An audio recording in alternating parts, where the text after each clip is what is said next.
Assalamualaikum and greetings, everyone. Welcome to the 15th Academy of Sciences Malaysia General Assembly. I am Amelia, your MC for today. On behalf of the Academy of Sciences Malaysia, I would like to wish everyone a good morning and thank you for joining us here in AIACKL and also for joining us online via Facebook Live session. I hope everyone in this session today is safe and healthy wherever you may be. Today, we are honored to have this esteemed guest gracing our program. Let me take this opportunity to welcome Yang Berbahagia Academician Dr. Tengku Muhammad Azman Sharifuddin as our President of ASM, our distinguished ASM Council members, Senior Fellows and Fellows of ASM, our moderator and panelists for the 15th General Assembly, and last but not least, the members of the scientific community, academia, and senior officials from ministries, industries, and corporate sectors. Welcome to the 15th General Assembly of ASM. Ladies and gentlemen, the 15th ASM General Assembly today carries the theme Science, Technology, Innovation, and Economy, STIE talent, as enabler towards Malaysia Madani.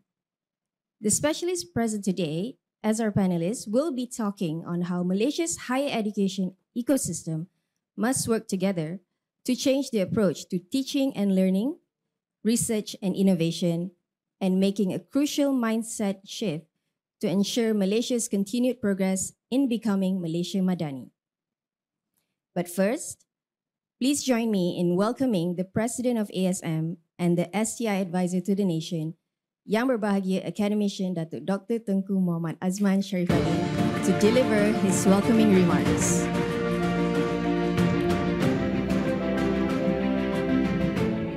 Bismillahirrahmanirrahim. Assalamualaikum and good morning to all. Salam sejahtera.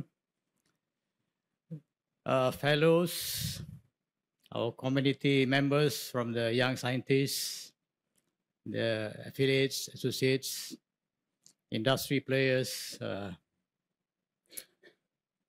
public sector, ladies and gentlemen.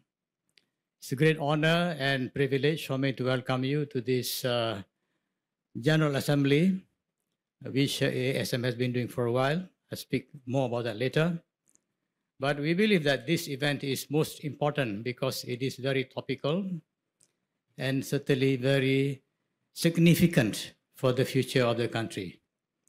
I'll try to be as brief as possible because I don't want to steal the thunder from our panel members who are very distinguished, and they will share with us some very, I would say, hopefully life-changing ideas about how to take the country forward. Let me just speak briefly on the General Assembly. Time has moved so fast. I can still remember the first GA many years ago, and now it's number 15. The title of the discussion this morning is certainly very, very important for us to think about because of the last word there, Madani. The current Prime Minister is the architect of Malaysia Madani. And certainly, he has been linking STIE talent with Madani.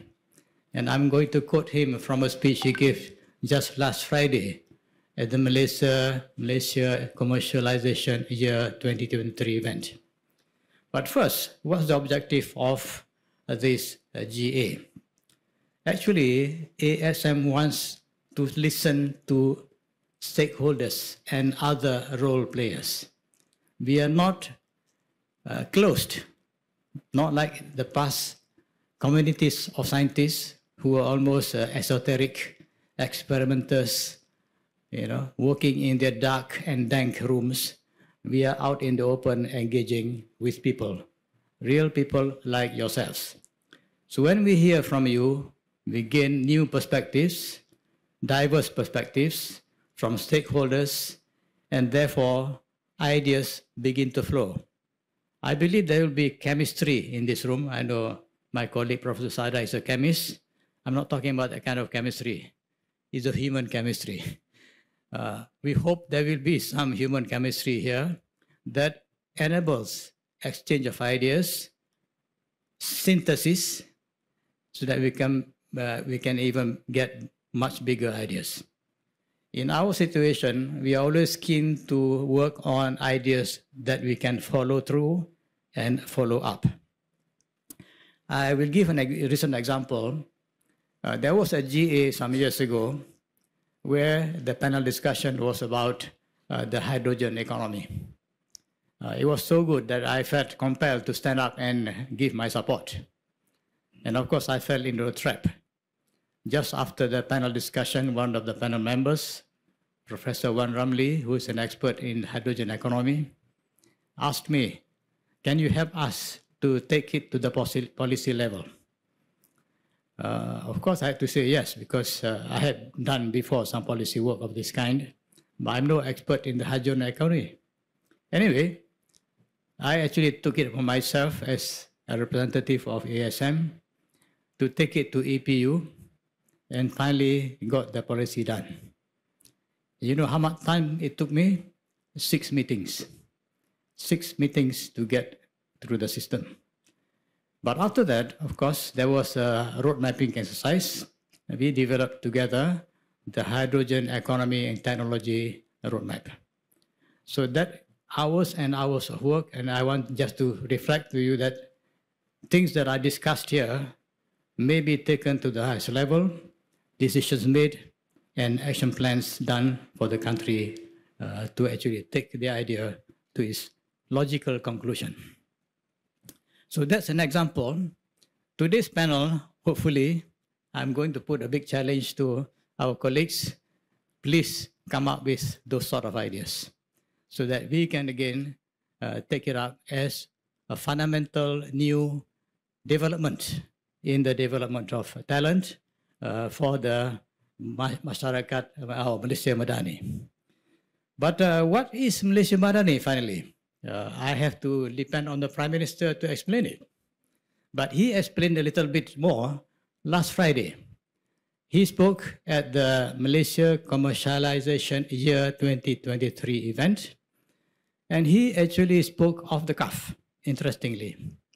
He started his speech by mentioning this new term, new for some of us, post-normal times. I repeat, post-normal times. And he went on to explain what he understood by that term using 2 words, spontaneity and simultaneity. Basically, he's talking about a society, a world civilization even, that's fragmenting, breaking up into little tribes and domains, but that needs further reintegration. So what is post-normal times? This term has been bandied around for the last 3 decades or more. It basically speaks about science as changing. As science changes, so does society. It borrows very strongly from the work of Thomas Kuhn, The Structure of Scientific Revolutions. Those who want to read it are well advised to, because Kuhn introduced the notion of paradigmatic change. Paradigmatic change. So the word paradigm became popular through his book. Right? However, I want to mention here as a word of caution, when Kuhn invoked the word paradigm, he was referring to the community of scientists. Now, the cat is out of the bag or the genie is out of the bottle. It has been applied everywhere. Paradigmatic change is seen to work in whole societies and whole countries and civilizations. So that's where this term came from. But it was not from Kuhn. Another group of thinkers developed it, and they actually meant this.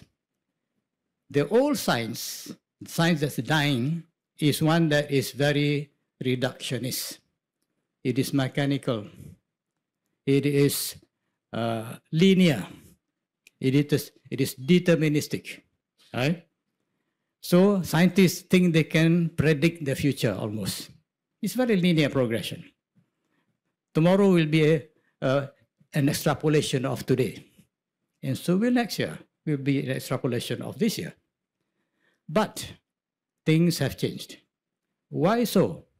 The closed scientific community has given way to the open science community, meaning that non-scientists are also part of the community.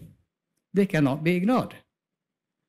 Big problems like climate change, pollution of the environment, loss of diversity, can we leave it to scientists alone to manage? I'm a scientist, I don't think so. We have to go back to the people. And this is what the PM was talking about. Post-normal science is science that is non-linear. It is networked. We are all in a network, global network now. And all networks have non-linear attributes. Non-linear systems have multiple states of equilibrium. They arise and they go away and arise again repeatedly. And what are the forces that determine this? This is the interesting part. So our colleagues must tell us enough about these forces so that we can still manage the change and transformation. All right? So that's what we are talking about. And again, interestingly enough, the PM actually linked talent to this idea of post-normal times. He said that, well, he mentioned 3 companies. Mr. Elon Musk spoke to him a couple of times, wanting to invest in Malaysia. And Mr. Elon Musk is just not one single company. He's talking about Tesla, about SpaceX, and about Starlink. Then he said Geely going to invest billions to create an auto city in Malaysia, and also Infineon. Yeah? Infineon, I think you know, is part of Siemens. They're going to put billions into Malaysia. In each case, he asked them, why are you coming to Malaysia? Why do you like us? And of course, he said, the president of the Philippines and the Sultan of Brunei also asked him the same question. Everybody wants to know, why are these people coming to Malaysia? Well, among other things, of course, he said, they like our talent. Interestingly enough. So do not run ourselves down. Actually, we have good talent, good technical talent. If you want to argue with the Prime Minister, you're welcome. Please go ahead. But I have to agree with him. So don't feel any inferiority complex. Of course, we can be a lot better. We are sometimes shooting ourselves in the foot. Let's stop doing that. Let's become better. However, all these companies are testament that we are doing quite a good job. And certainly we want to do a much, much better job. So today's discussion is of that nature, all right? All right, so I will not say too much. Let's wait for the panel members to enlighten us. But I want to just mention the big elephant in the room, which is generative AI. You cannot ignore generative AI. It's going to change everything. If you ignore it, I think you are in a cave. So thank you very much.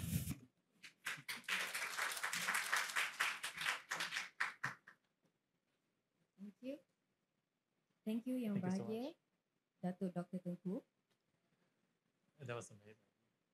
Ladies and gentlemen, let us now proceed to the main event of today's program.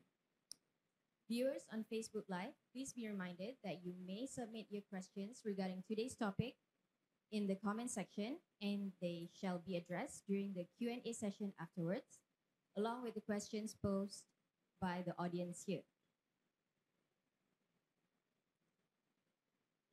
For this session, I would like to invite our honored moderator, Professor Dr. Abhimanyu Veera Kumarasivam. Prof. Dr. Abhimanyu is a geneticist, educator, and science communicator. His research in genetics aims to uncover the underlying elements of the regulatory pathways responsible for tumor recurrence and invasion. As an ardent advocate of scientific advancement, Prof. Dr. Abhimanyu has made significant contributions in the field. With profound reverence, he has led the way Let me sit down first. in identifying molecular markers for diagnosing, predicting outcomes, and treating bladder cancer through an enhanced understanding of the disease at the molecular level. Currently, he holds esteemed positions as the provost of Sunway University and prior to that, Dean of the School of Medical and Life Sciences in the university, while simultaneously serves as a distinguished professor and head of the Department of Biological Science. Notably, he also holds the esteemed position of chairperson of the International Network for Government Science Advice. Without further ado, please welcome Professor Dr. Abhimanyu. Thank you very much for the very kind introduction. A little daunting when I realized that that photograph is heavily photoshopped and also perhaps needs to be updated. Anyway, thank you very much for the kind introduction, and thank you to ASM for this honor to moderate today's forum. How do you follow after Tengku Azman? I was looking at what I was going to say, and I was like, I wish I had something half as intelligent and profound as you have to share.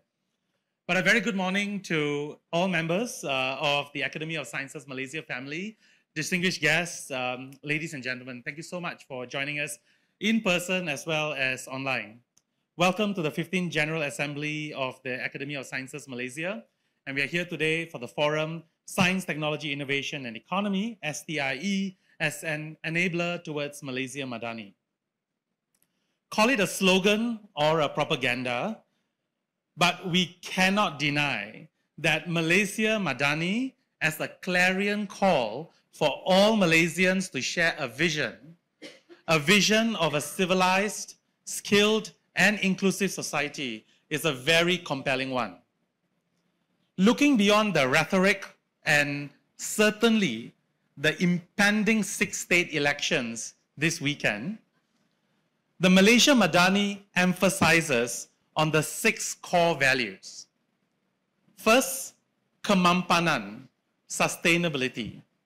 Second, kesejahteraan, prosperity or well-being. Daya cipta, innovation and creativity. Hormat, respect. Keyakinan, confidence or trust. And ihsan, compassion or courtesy. You will notice that many of these Malay words don't have a single English word that actually captures, its true meaning. And it's clear through these 6 values that we as a nation have to muster the courage to resolve, re-engineer, and redesign our trajectory that we have been on. Since the announcement of Malaysia Madani, we have begun to now see the Madani framework being manifested through many holistic and inclusive policy making, and also specific initiatives that address the bread and butter issues that every one of us feel. And while we can appreciate the need to address these acute problems and satisfy the increasing need of instant gratification of the populace, the reality is we also have to ensure that this Madani framework, as alluded by Tan Sri Azman just now, that we have so many things to think about. Sorry, I've already promoted you. It's okay. As they say, you kind of foresee and foresighting at ASM, right? I was just so impressed from what I heard just now. But Tengku Azman, you bring out this notion of post-normal as alluded by the Prime Minister. There's just so many things that we don't know, and it's changing. And the question is, how do we challenge the way we live, but also whether we are actually going to live, right? Our own existence. And especially in this, what we call the VUCA and now the BANI world, the brittle, anxious, non-linear, and incomprehensible world, how can we be sure in the face of uncertainty? How can we understand the state of incomprehensibility? And how can we see in a state of constant blur? This is where the Academy of Sciences Malaysia, through its various initiatives, has conducted really important strategic studies and produced reports. And these reports, as alluded by Tengku Azman, have gone on to become key reference materials, not just in Malaysia, but thanks to the work of Dato' Asma, who goes to various different platforms, and then it automatically becomes the reference point for the region and actually many developing countries around the world, and we should really be proud. Reports that are available online, and I recommend everyone to read them, remain relevant. The Malaysian 2050 Foresight is an example of that. The Science Outlook version 2015, 2017 still have got significant role in actually asking ourselves, where have we gone over the last couple of years? The Mega Science 2.0, the reports on various sectors, water, energy, biodiversity, cybersecurity, have all positioned ASM as truly a champion of the Malaysian MADANI framework by embedding STIE into the fabric of Malaysian society. In fact, STI is not only relevant to enabling the three obvious pillars, sustainability, well-being, and creativity, but by ensuring another important element, which is integrity, the realization and the impact of the social responsibilities of science. The three other pillars of respect, confidence, and compassion can also be facilitated and fostered. So if we recognize the importance of STI in our daily lives and our future existence, why do we still hear laments of despair? Nobody appreciates science. Nobody wants to hear me. Nobody wants to do science anymore. Science degrees don't pay. Or sighs of resignation. I just import the talent. Allah, I've asked my kids to migrate. These are not uncommon discussions at home or at workplaces. So we really hope today's forum will be more than just a one-way talking festival, but really an opportunity for all of us today to really reach out to that challenge that Tengku Azman has thrown us. We really need to explore, reimagine, and consolidate our ideas, ways, or solutions to build a culture of innovation within our society that not only is very good at consuming that technology, using it, but also contributing to that digital and technological revolutions, even if it means regulation of that revolutions. Because if we don't control the way in which it is changing our lives, we will soon completely lose control of it. And finally, also thinking about ways in which we have to promote a culture of sustainable development, balancing the need to preserve our natural environment, our planetary health, while creating an inclusive prosperity and ensuring the holistic well-being of everyone. So does Malaysia have sufficient STI talent to support this Malaysia Madani framework now and the future? How can our educational institutions, industry players, and government representatives collaborate to transform our education platforms and ecosystems to produce future-ready talent that are capable to compete in the global market? But not just compete in global market, stay put in Malaysia and flourish and contribute to that global market and address those future challenges so that we can achieve that vision of that Malaysia Madani. But you have certainly not come here today to hear my views, so that's not my responsibility. It's a responsibility of the individuals that you have come today, and the experts who ASM have very kindly brought together, who you will see very shortly, despite their youthful appearances, have spent decades championing their purpose and passion in people and nation building. I've had the honor to get to know two of the panelists today through our current role as members of the New Horizon on Science, Technology and Innovation, a strategy to enhance higher education in Malaysia, which is an initiative led by Emerita Professor Dr. Asma Ismail, also another beacon of Malaysian talent, a woman of many firsts. And so my first panelist is to give us an insight from an industry, Mr. Tan Eng Tong, Chief Executive Officer of the Penang Skills Development Center. Mr. Tan has over 30 years of experience in R&D and product development at Hewlett-Packard in the UK, HP Labs, and Seagate Technology in Silicon Valley.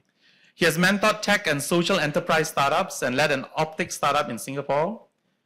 He then returned to Malaysia in 2014 through Talent Corp to lead a top business school in Selangor, and later joined Soltera as the VP Strategic Management to nurture Malaysia's own semicon fab into life sciences, photonics, and advanced sensors.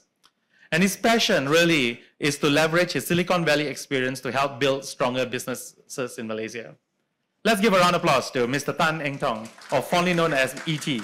E.T., stay on. I will actually introduce everyone else, and then I know it's all exciting, right? Great. The next we have is a giant in computer science in Malaysia, and she is Professor Dr. Rose Alinda Alias. She is the Secretary General of the Academy Professor Malaysia, and Dr. Rose Alinda Alias was the founding president of the Persatuan Sistem Maklumat Malaysia, Malaysia's chapter of the Association for Information System, where she served 7 years as its president. Her final administrative post was the UTM's Deputy Vice Chancellor, Academic and International, where she was also elected as the chairperson of the National Council for Malaysia, Public University Deputy Vice Chancellors and Rectors for Academic and International. She was also the Dean of the University Technology Malaysia Graduate School, where she chaired the Malaysia Graduate School's Dean's Council. She has also chaired numerous committees and teams at nationals and international levels, and has done multiple policies and reports, and we will certainly hear from her what her current insights are and why perhaps some of the previous initiatives haven't quite translated to her expectations. And our third and final panelist is the reason why I'm currently at Sunway.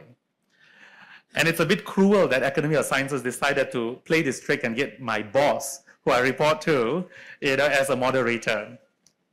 But perhaps this is also an opportunity. Professor Dr. Elizabeth Lee Fuyan, the Group Chief Executive Officer of Sunway Education Group, leads the Sunway Education Group, SEG, which is Malaysia's largest education social enterprise. Professor Dr. Elizabeth is the driving force behind SEG's mission to provide a holistic and inclusive learning environment for all, as well as to contribute to the attainment of the UN Sustainable Development Goals. A well-respected thought leader, her views on education, leadership, women empowerment, and transformation are often very sought after. Beyond the SEG, she's also the trustee of Mercy Malaysia, the alternate chair of the 30% Club that aims to promote women leadership in public company boards, and alternate board member of the Razak School of Government. And so she's truly a champion of inclusivity, diversity, and equity. Her many awards and accolades include 2 honorary doctorates, and to most of us, she's more than a CV. She's the face, heart, and soul of the Sunway Education Group. So that's the 3 individuals that certainly has put my imposter syndrome on hyperdrive this morning. So without further ado, we're going to have the first panelist to give his opening remarks, Prof. E.T. Tang.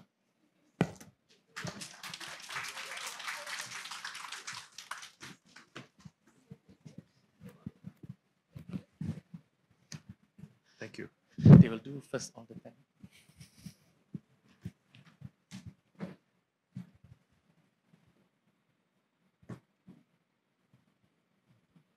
I'm not sure which one I'm supposed to use, the mic here or the mic there. But first of all, thank you very much. Assalamualaikum, salam sejahtera, and selamat pagi to everybody. It's really a great privilege to be here. I also want to thank Datuk Tengku Muhammad Azman for the introductions this morning. And I also have to thank Datuk Asma Ismail. I think she has something to do with why I'm here, because I hardly know anybody here. I've only been back in Malaysia for about 8 years now. having been overseas for majority, almost all of my career in the UK for 15 years, and also in the US, Silicon Valley, California for another 15 before coming back to Malaysia. I hesitated coming directly to Malaysia because I wasn't sure I'll be able to survive. So I stopped over in Singapore for about 3 years.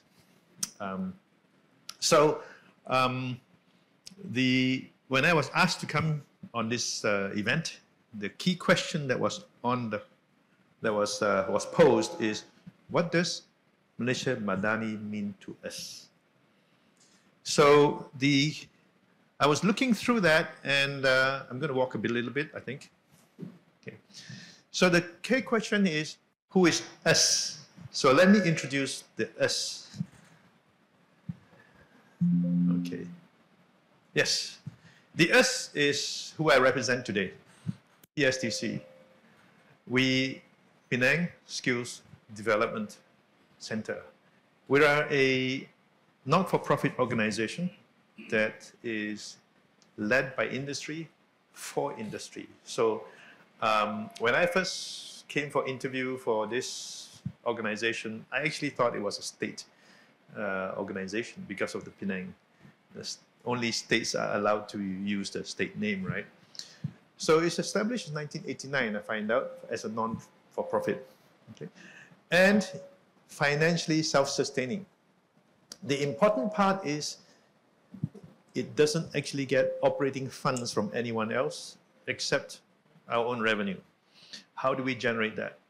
It's through the training programs that we put in place for the industry in Malaysia. And our focus, of course, is in Penang, and this is where the majority of our customers come from. There are 248 members. We are actually registered as a society, and that's why we have to have members, AGM, voting, and so on. So the way we are organized is through election, and as you can see in the slides here, our composition is quite varied. Okay, I'm standing behind here, from electronics to precision engineering, automation, basically all the different types of factories in Penang area. It also represents, I think, most companies in Malaysia itself. The composition that's in there is actually a composition of our member companies, which is 248. Now, the list of companies on the right-hand side are our current board members. So you can see there are no government in there. Every one of them is a brand name company, either global or local. You can see half of them are about local companies, some very large. You recognize Inari is very large, some small, NSW, but they are all very, very innovative. Okay? And of course, you recognize things like B. Brown, Bosch, Motorola, Intel, and so on. So those are our representatives that sit on our board to guide us. Okay? So, where do I point? There we go. So starting from 1989, from a small setup, which is only 5,000 square feet, to last year, 2022, we have since grown from 5,000 square feet to 248,000 square feet.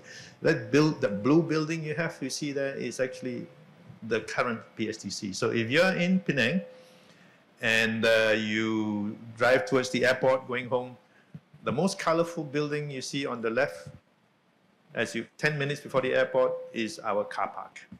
That's the most colorful building in Penang, with all the different blue and yellow and red and white.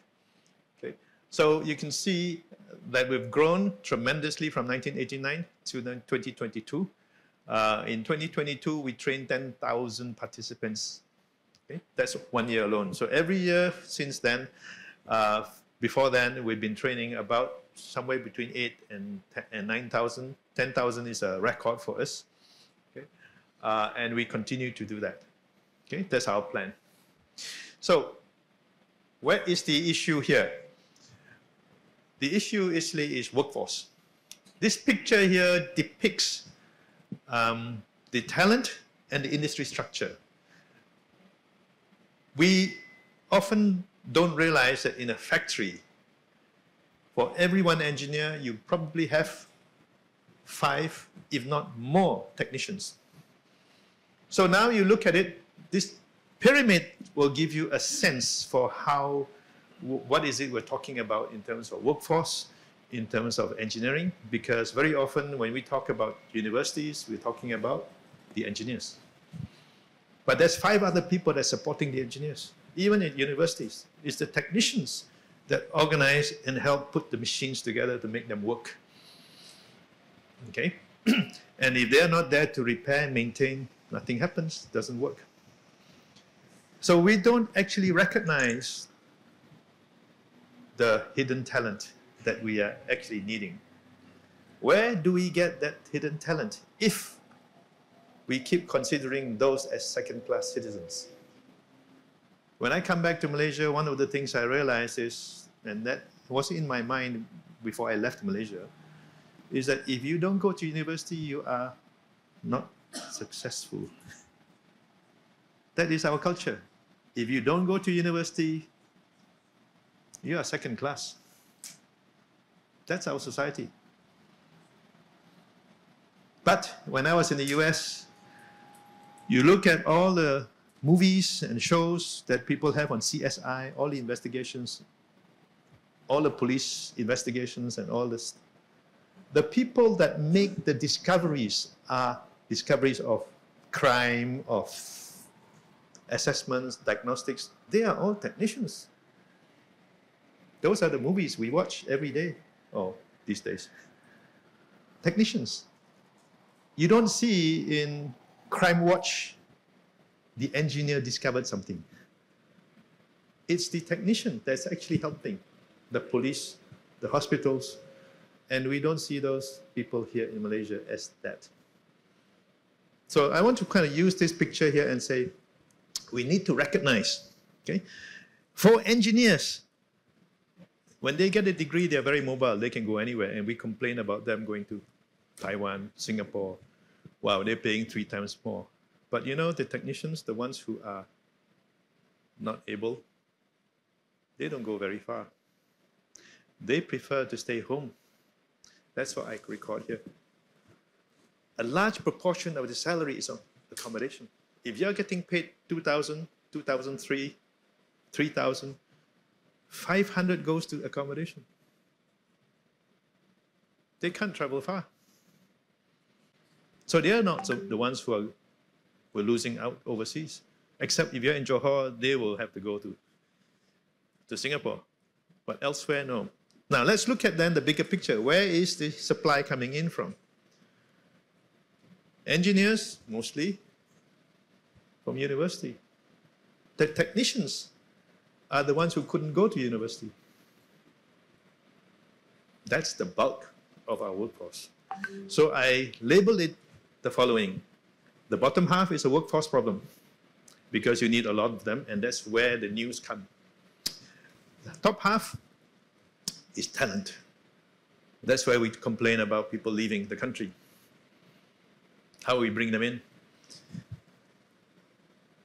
And I also put down on the side, most of the one in the bottom half of the pyramid are B40s. That's reality. Since the pandemic, we see in Penang, at least from PSTC, we see M40s are coming into this too. That's what we do. We do the scaling and skilling and reskilling. So let's talk a little bit about the supply chain itself, the pipeline. This is a very simplified version of schools. Schools are a pipeline into university, into polytechnics, and some directly to industry. Simplified version.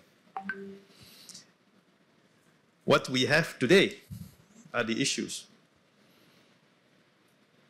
From schools, they're unskilled. From university, the big complaint from industry is not industry ready. And so at the bottom, where the industry are, the biggest issues that we have is not enough skilled workforce. We see that at PSTC because our role is to do that. PSTC's role is actually to fill that, bridge that gap.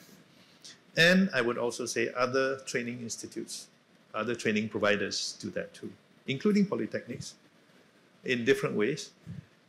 In our case at PSTC, it so happens that we have a direct connection with the industry because of the composition of our board, of our members. They tell us direct. We meet with them every few months, and we get feedback from them. That's why we are able to respond almost immediately. In fact, last Monday, 2 days ago, I had my chairman and a few of my vice chairman and deputy chairman. We had a discussion. How do we help SMEs, local companies? So we put a plan together. That was an impromptu meeting that was set up last Friday. That's how fast we have to respond. Okay, so that's our role. But still not enough. How do we deal with it? How does industry deal with it? That's how they deal with it. Industry, nothing to do with us. Our member companies, they bring in unemployed.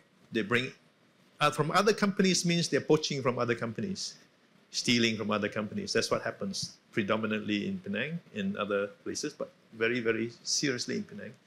So when they do that, salaries rise. Foreign workers, of course, there's a lot of discussion about foreign workers. So their way of coping is those dotted lines coming in from the left. There's also a lot of discussions, attempts at trying to bring in people from outstation, Kelantan, Sabah, Sarawak, Terengganu. So that's the outstation part. Now the outstation part has a different issue. They need accommodation. You know, unlike universities, you have hostels. There are no hostels to solve for these people. So they are very reluctantly do not want to travel. That's the point, the previous slide I mentioned. So that's the issue that is infrastructural because there is not enough workers, skilled workers. So that is the big picture. Since the pandemic, we have one more problem.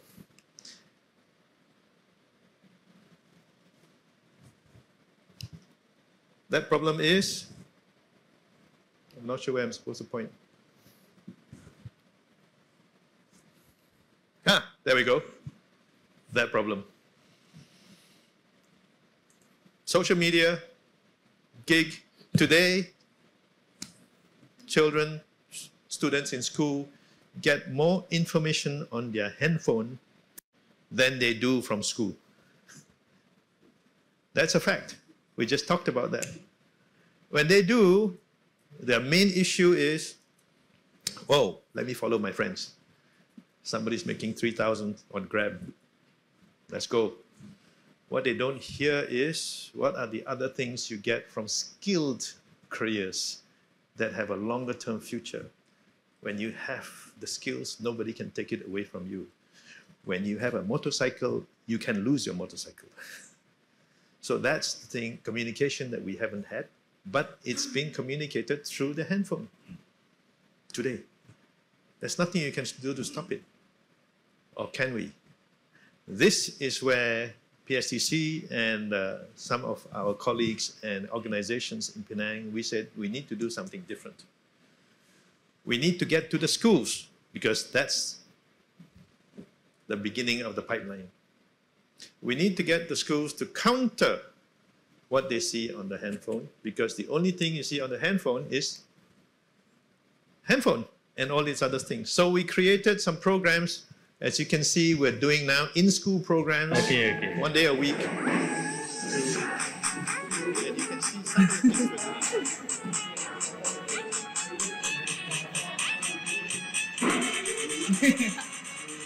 What we're doing. For nearer. Okay.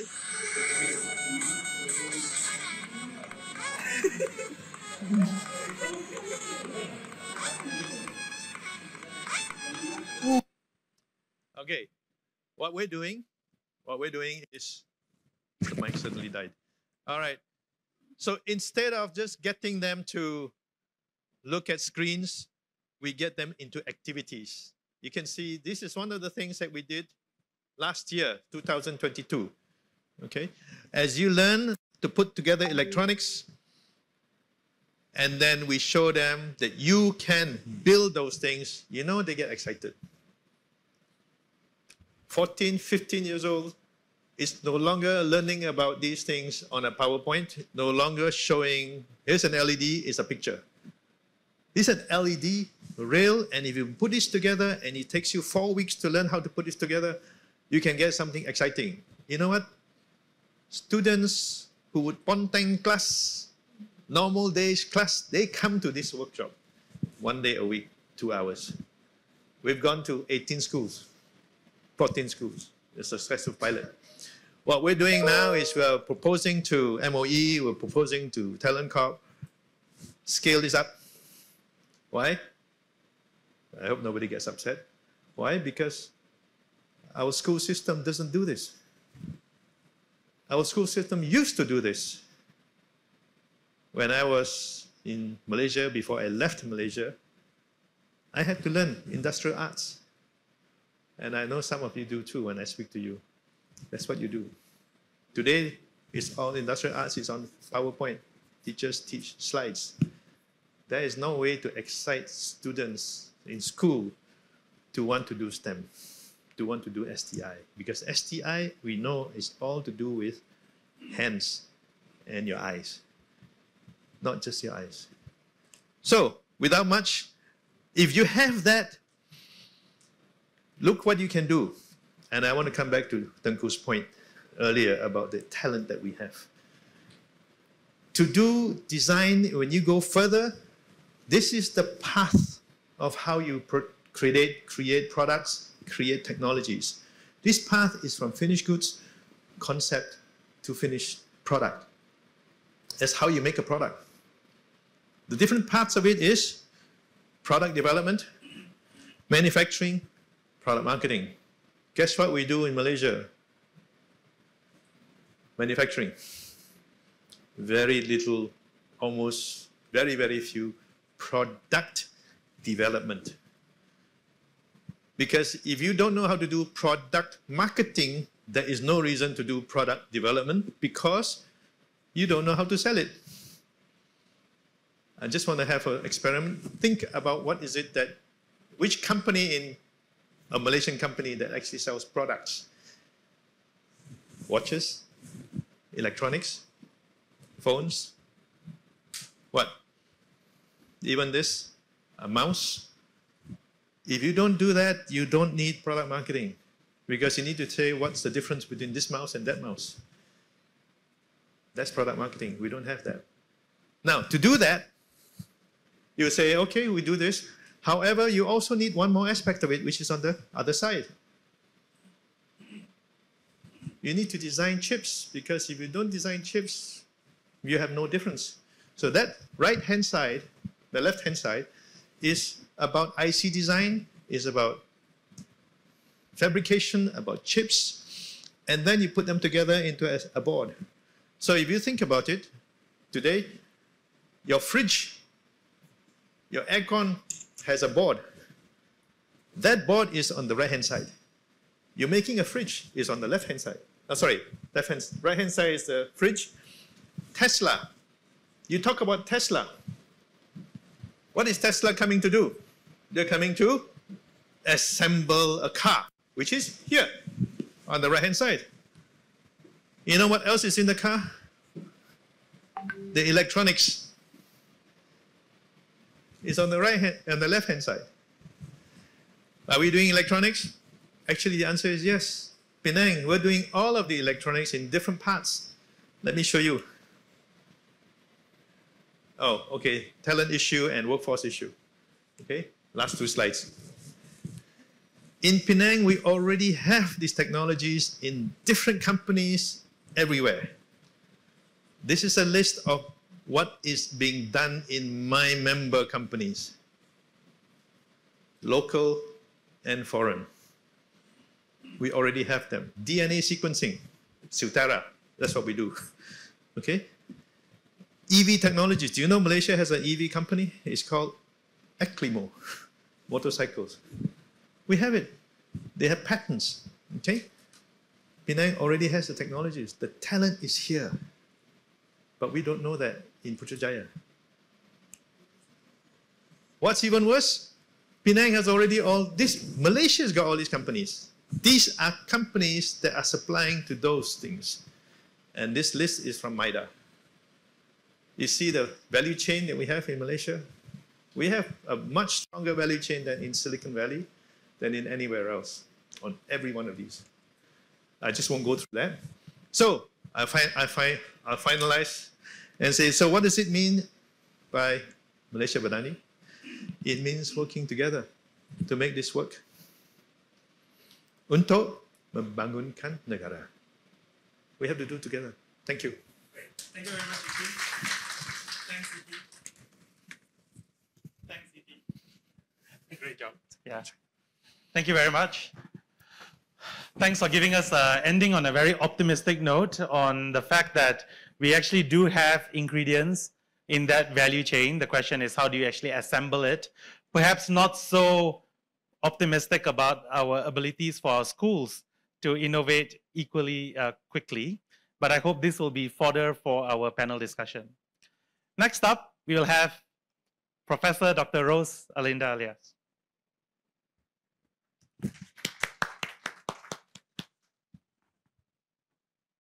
Elizabeth, that's your photo. They've got the wrong Rose. Okay, that's the right Rose. Can I have my slides? Yeah, thank you so much, Dato' Asma, for the invitation, Academy Science Malaysia, for the invitation. And really, when I heard talking about Thomas Kuhn, notion of scientific revolution, it brought me back to my uni days. We were brought up on those notions, trying to understand what is innovation. So I've been given this topic on future perspectives. Where's the clicker? Thank you. But honestly, I must say that there is a strong sense of deja vu. I'm actually retired. And I thought that I will wash off my hands from all of these efforts, but you can't really wash it off because we love Malaysia too much. And that's why I'm here. And I tell you, there have been too many blueprints, strategies, policies. In fact, I would say there's a plethora of policy and strategy documents talking about how do we get prepared for the future, how do we prepare our talents, how do we strategize to make Malaysia great, and blah, blah, blah, all of those. We have all of those, but why are we still lamenting? Why are we still looking for the answer on this? The future is now. The future is always now. We talk about, and the future is getting shorter and shorter. We used to talk about when we prepared the blueprint for 2015 to 2025, and when we prepared the future-proof talents document in Ministry of Higher Education, Division of Higher Education, we thought that the future will be 2030, but the future is becoming shorter. And we just have to remember the future is always now. Just remember that. The future is now. So, I'm like, whenever I look at this book, I will sometimes be so sad because we spent hours and hours trying to prepare the future, trying to prepare the talents for the future, and we called it Framing Malaysian Higher Education 4.0. We even came up with a framework for MyHE 4.0. That was in 2018. But then what happened? I will not say what happened, but just remember the future is now. So we need to prepare our talents to be future-proof talents. So this was published in 2018, but actually written in 2017. So it talks about technologies. Whenever people say that you are a computer scientist, you are IT, I'm like, no, I've always been the champion of integrating the socio-technical aspects of technology. You can't just be driven on technology per se. And I think that's where we have quite gone wrong. We always compartmentalize STEM. I don't like the word STEM. Why? Because STEM ignores one important aspect, which is the arts, the humanities. And now we talk about STIE talent. We keep on saying STI. We forget the E. We've been talking about ST talent, and then we introduce innovation. Okay, that's fine, STI. But please do not forget the E part. The E part enables us, the economy part enables us to contribute. So we have the framework, so it's supposed to make us prepared for the future. And my group, the group that I headed, is responsible for the Future Ready curriculum. Okay, so this was our work. FRC, Future Ready curriculum, we did this in 2017. So we're saying that we must produce holistic individuals. And why do we emphasize on curriculum? Because every time someone registers at an institution, an education institution, what do they look for? They look for the curriculum. The curriculum actually presents the whole set of what you're supposed to be getting for the next few years when you register at an institution. So it's through the curriculum. So then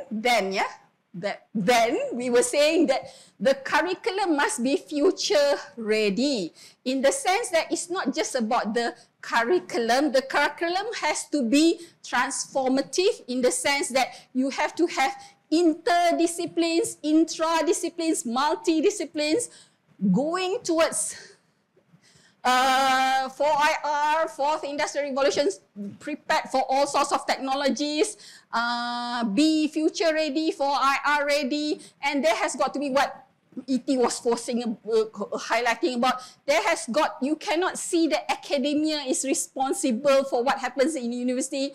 There has to be a partnership. It's not enough just academy-industry partnership. Then we have the triple helix, then we have the quadruple helix, and now we have the quintuple helix. All the helixes, hammer it in our heads. Those of us in university, in education institutions, we cannot do it alone.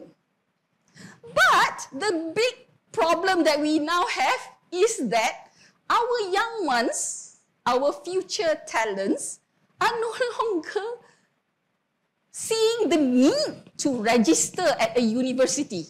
That's the problem now. They don't see the value of being in a university. That's the number one problem. And we're saying that perhaps we should be innovative in our delivery. We should change the way we educate in our universities. And then we talk about, there have to be other modes of, we have to be innovative in our assessment methods. And then we talk about, let's have credentials, badges, open, all of that, so that you don't have to be stuck with 4 years in university. You can actually come and go as you please. So we introduce and we explore all of that. But little did we expect that now our children do not even want to go to university. They think they can become rich, because that's their notion of success. They can become rich they can become successful even without going to university. So, that's why I say, deja vu, give up lah. But cannot give up. Okay, why? So then I went on to these projects, to this particular project with Might. Let's make sure that institutions are ready for the technologies. So let's see whether our education institutions from the basic education right up to the tertiary institutions are actually ready for technology. So then we talk about, okay, how do we assess them? So we know that definitely we have to assess the technology that they're using. So we have the technology pillar. We highlighted the talent pillar. But actually the governance pillar is the ones that has the power. My sad story in terms of why the Maheshi 4.0 did not fly or was put on the shelf was part of the governance issue. But again, are you ready or not? We were not ready. We were still not ready. Then comes, what is Malaysia Madani? That's where we are now. So we talk about the core values of Madani, and we are highlighting that today we are talking about this General Assembly that we have here is talking about we need STIE talent for Malaysia Madani, where it's not just important to have the smart skills, nor is it not sufficient to just have the sharp skills. We have to have the blending of both. Both the smart skills, where you're so good with human, you collaborate, you work in teams, you understand what is needed, you really need to be engaged. You know man is an island. Because why? The techies, what I used to be, a computer scientist, the engineers, are always perceived as having the sharp skills. And then, when we talk about why we need to make students go through this, why do we not appreciate the technicians and all of that? Because we see that they have sharp skills. But we need to produce people, talents, who have both smart skills and sharp skills. And that's where we play a role. So when you enroll in a program to study engineering, it's not just to study sharp skills on engineering per se. When you do your projects, when you do your problem-based learning, when you do your case studies, all of this actually builds up your smart skills. And that's what we need. Again, it's back to the curriculum. But, being a technologist, I'm so tired actually. Because I've been talking about this for 35 years. Actually, when I started in Manchester, I actually studied in Manchester, Salford actually, when we learned about science and all the scientific revolution and all of that. And then we know Clayton Christensen talked about disruptive innovation. Disruptive technologies. So what is disruptive innovation? So we say, hey, come on, we have, you were saying about generative AI, and I tell you there will be many, many more technologies coming faster and faster until you won't be able to cope. Yeah? And they will disrupt education. What it means disruptive innovation is, it is an innovation either in the form of products or services, but it makes the current monopolies. We were talking about public versus private universities. Definitely in Malaysia, education is dominated by the public universities. Why? Because the ministry made it such. And I know that the ministry is trying very hard to see both public and private university as one. But that's not enough. That's insufficient. And everyone saying we must transform, we must revolutionize our education system. Ayo, until the cows go whatever. I'm like, penat lah Datuk Asma, penat. So, it's time to revolution, so we need to change. So how long must we do this? Talking about revolutionizing our education system. Why? Why are we still struggling? Okay, then 2 days ago, my dear friend Prof. Mushtaq published this in the Star. I was so struck. I asked Mushtaq for his permission. I was so struck by his comment because I felt it so deeply. He's saying that you can spend as much as you want in investing in all sorts of technologies, infrastructure and all of that. And you can try to change the curriculum. But what is most important is you have to address the ambition, the aspirations of the young ones, motivate them to come to the education institutions. But now only, unlike ET, now only I'm introducing my institution, Academy Professor Malaysia. So Academy Professor Malaysia is quite young, rather young, established in 26 March 2019. It is an association. So we have members who apply to be a member, and you have to be a professor to be a member of Academy Professor Malaysia. So imagine an association with all the professors, which I tell you are all grey-haired, majority are grey-haired, with a lot of wisdom in them. So we are a platform for knowledge advocacy. You can share your expertise and all of that, but we still, so, and Dr. Asma knows this, Academy Professor Malaysia is dominated by males. I asked Dr. Asma and Tan Sri Sharifah Afsar, please join us to be our fellow kehormat so that we can change the composition of Academy Professor Malaysia. But there is something that gender is not the issue. When you talk about diversity, inclusivity, equity in Malaysia, gender is, for me, is not as critical. The most critical aspect in Malaysia is that Malaysia is a multiracial country. We comprise of so many, we have East Malaysia, West Malaysia, we have different cultures, different religions. And then our current government, NPMX, introduced Malaysia MADANI. Okay.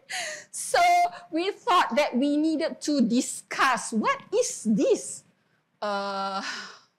Academia Madani? How do academics, how do academia contribute to Malaysia Madani? So we will be organizing Convention Academia 23 on the theme of Academia Madani. There's a typo there. On the 6th and 7th of October. Obviously, it was very late, so I've got a lot of typos there. But most importantly, we saw the missing link. Can I go back? The missing link is the values and ethics. That's the fundamental aspect. And it cannot come naturally.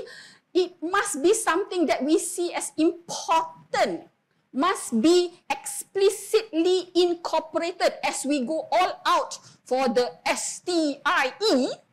Don't forget the values and ethics aspects. So that's why we will be we will be talking about what we call, I was trying to find the translation, Kewibawaan Academia. Couldn't find a translation for it. So it's Academic Credibility White Paper that we have Dato' Asma helping us with that. And Dato' Asma will be delivering a keynote at the KA23. But hopefully, let's get this finally sorted out. And let's not have to repeat this for the next 2 years, 3 years. I would like, ayo 2030, belum 2025 pun lagi. And all the documents that we prepared kononnya for the future dah already outdated. Let's not have to keep on trying to do this. If we can, so the proposal that we have is that address the values and ethics. If we address that, then we will be sorted out. So with that, thank you for your attention.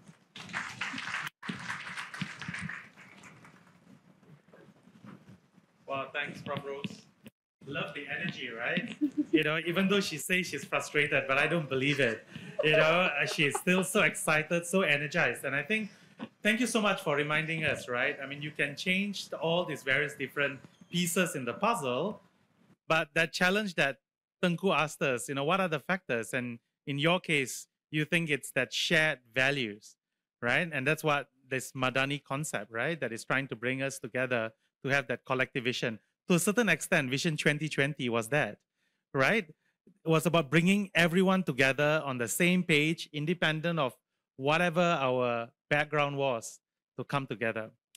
And so now we actually have Professor Elizabeth Lee to present her opening remarks.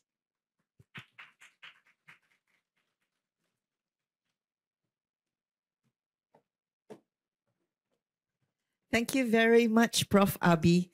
You know, it's a hard act to follow after E.T. and Prof. Rose. Oh my goodness, all the energy, all the passion, etc. So, and here is the academic or trying to be, or academic wannabe.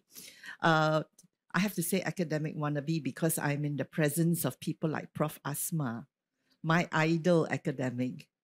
And of course, Datuk Tengku Azman, thank you so much for your opening. That was also another hard act to follow.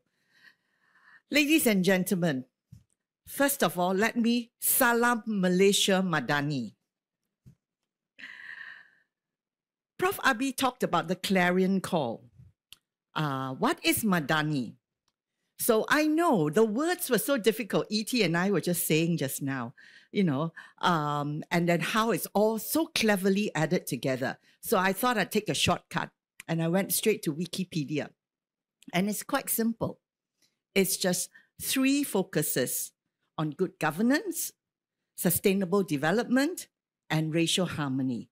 And then I related it back to education because as a panelist today, I've been asked to talk about values-driven education. Well, good governance, that's what education is all about. If education cannot teach governance, then what is education for? Sustainable development. In fact, I keep telling my students every day, if you don't start now, there will be no more future. Because as we stand today, it's already too late. The third, racial harmony. This focus is very interesting because when you look at STIE, science, technology, innovation, and in fact the economy, these are all race blind. So if we concentrate on STIE, which is science, technology, innovation, and economy, talent as enabler towards Malaysia Madani, actually, it's a done deal. And in fact, I actually don't have to speak much more about it. So coming back to this, values-driven education. And I looked very hard at what do you mean by a values-driven education? Values for whom? Values for the lecturer, values for society, values for the students. They may not match at all because each person's values may be different. For a teacher, if we don't innovate, we just teach to a set curriculum. Prof. Rose was so passionate about it. Day in, day out, I just take out the so-called curriculum and the syllabus, and I just continue because every year I'm teaching the same old thing. Generations have come and gone, and yet how much of our curriculum has changed, which is what Prof. Rose was talking about. And then theory. We teach so much theory in the school. We teach, where is the practicality of it all? Do we have enough hands-on? We have some kind of science classes, science lab classes, but even those, are they archaic by now? I know we have to have fundamentals, but we have actually moved on very, very much and very quickly. So let's have a little look more on this values-driven education. One of the 6 pillars is sustainability, kemampanan. Creating values and awareness is one of the first things that we have to do. And at Sunway, I'm so proud that we are committed to sustainability. Notably, the United Nations Sustainable Development Goals, or what we call the SDGs. And in Sunway, in fact, we have 3 different thrusts or centers. We have the Jeffrey Sachs Center on Sustainable Development. And then from the Jeffrey Sachs Center, besides doing a lot of outside courses and reaching out to the corporations, the Jeffrey Sachs Center, or the JSC, also does our master's degree in Sustainable Development Management. And then also we have the Sunway Center for Planetary Health. This is helmed and founded by Tan Sri Jamila Mahmud herself, who is one of the world's champions when it comes to planetary health. She has represented Malaysia, put us on the map at Davos, championing planetary and advocating planetary health. It's not just about the SDGs, she says. It must be about healing the planet and doing everything within our means to save the planet now. We also host the UN Sustainable Development Solutions Network, or the STSN, Asia headquarters. There are centers all over the world, but the Asian headquarters is actually here in Malaysia itself at Sunway. And we're very proud to do that because through the STSN, they are trying very hard to come up with different solutions and trying to penetrate even the schools. And I was trying to, in fact, connect them with the Ministry of Education until we had a change of government again. And to say, look, don't try to reinvent the wheels. There is a group here that has been doing it for the world. So why don't we just use what they have? We can modify it, obviously, to suit Malaysia a bit more, but at least do that, and then we can leapfrog and jumpstart. So in Sunway University itself, actually, we are already in our 2nd year of having SDG in education compulsory for everyone on campus and within the Sunway community. Of course, this is supported by the Malaysian Ministry of Higher Education, and the SDG modules are included in our teaching and learning content. In fact, all students of the Sunway Education Group have to complete this, and we've made it a MOHE MPU subject, which is offered under our General Studies department. So as you can see, with the various centers on campus and our commitment to sustainability, we are incorporating sustainability principles into our students' education. In fact, we started with the staff first, because no point having the students if your staff have not signed on. So the staff all have to go through it, and then after that, we brought it to the students. And the idea is to encourage all to learn and to consider the long-term impact in just our own day-to-day life actions and innovations and economic activities. So besides formal and informal teaching and learning, there are also our research endeavors. Our academics are encouraged, and they do incorporate the UN SDGs into their projects, their assignments, activities, events, the students with their volunteer work. So all these are very much a part of it. And one of the latest projects that they're doing, which I really love, is this idea of reaching out to, because, you know, Sunway is not all about wealth and richness, you know.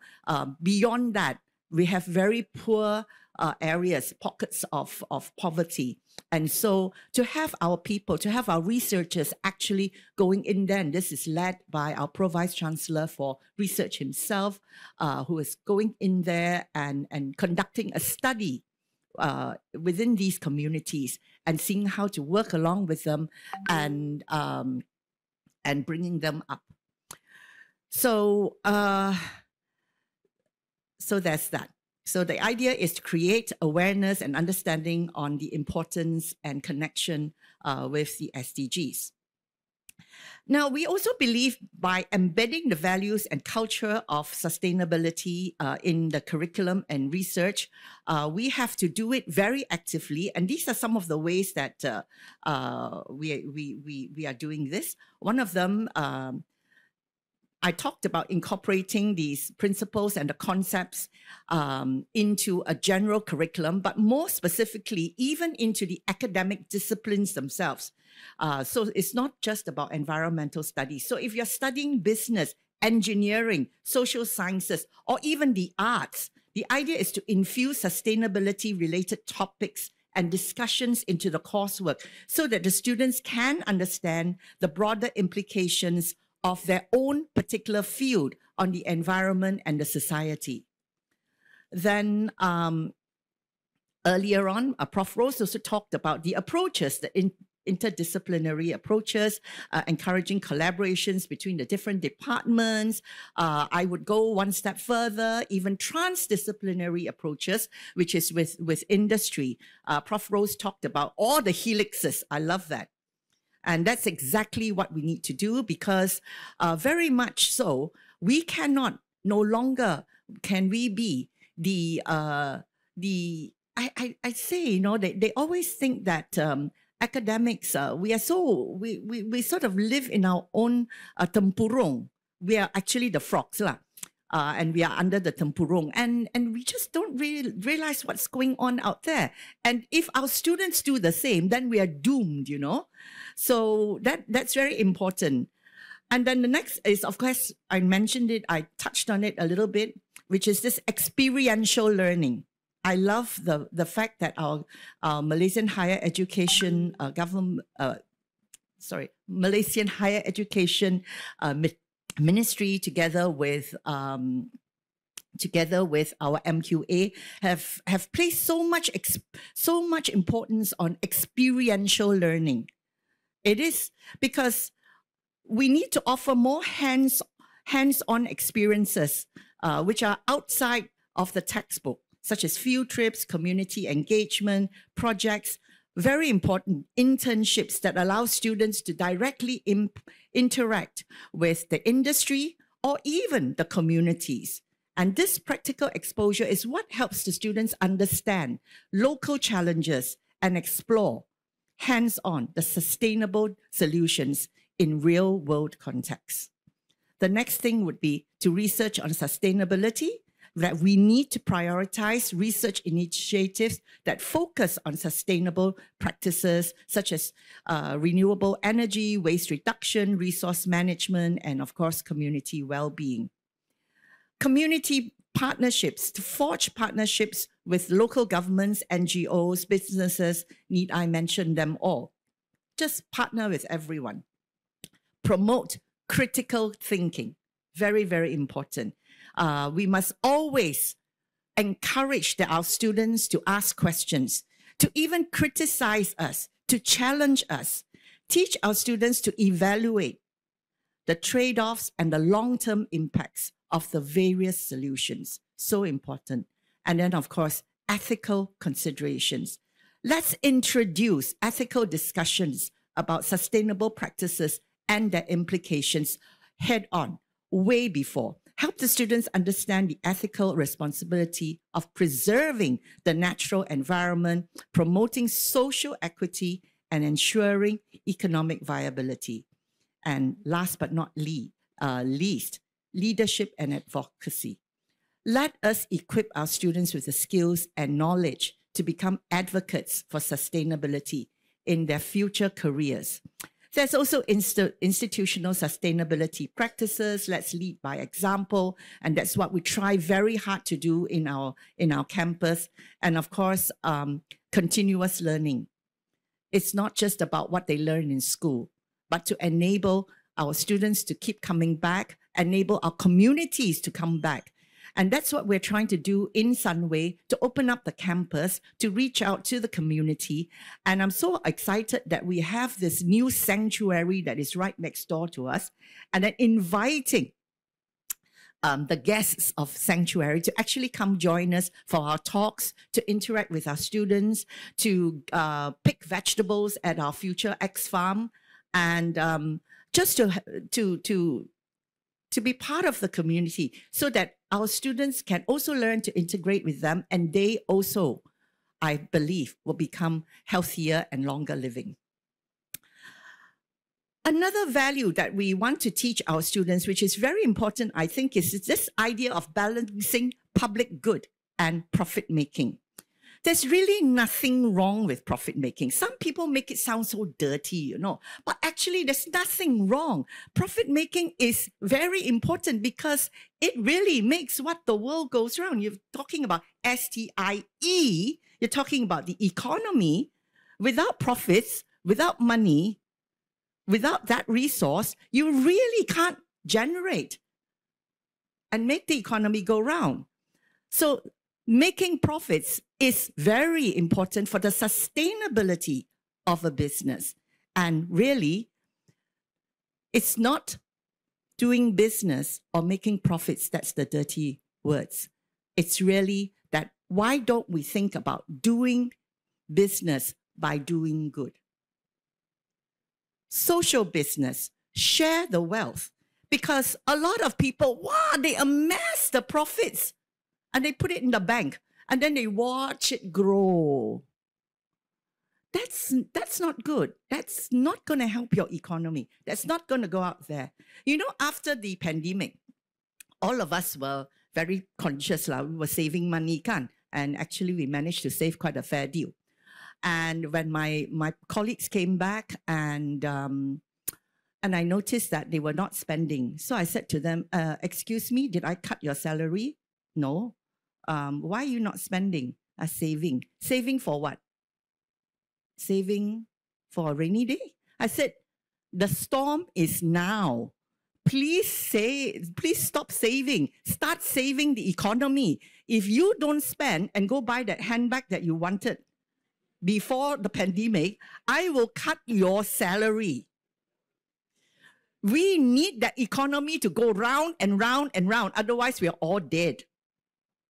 So the idea of, you know, sharing the wealth, don't keep it all to yourself.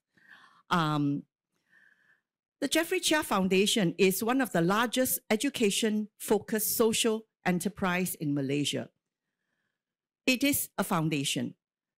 The Sunway University, Sunway Colleges, Sunway Education Group, we are all owned and governed by a foundation.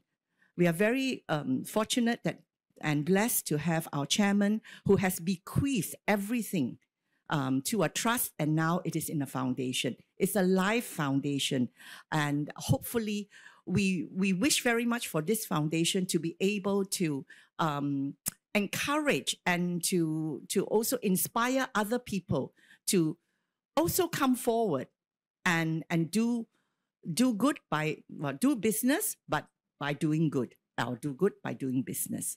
Same kind of thing. And in fact, recently, as of the last weekend, I see Daniel Rahman here. Daniel is the CEO of our Asian Strategy and Leadership Initiatives, ASLI. And Daniel organized in our campus for Professor Yunus of the Grameen Bank, talk about social businesses, right? And he was here. And he was talking about his 3 zeros, which I think was so important. 0 poverty, 0 unemployment, 0 net carbon emissions, actually, which is what Malaysia Madani is all about. But the idea is that, you know, this isn't a new concept, nevertheless, and it's been out there, but it just needs to be promoted more. It just needs to gain its gain consciousness in ourselves so that we share it together. And I must say that my chairman, Tan Sri Jeffrey, who was giving the opening remarks, actually followed his 3 zeros with his own 3 zeros.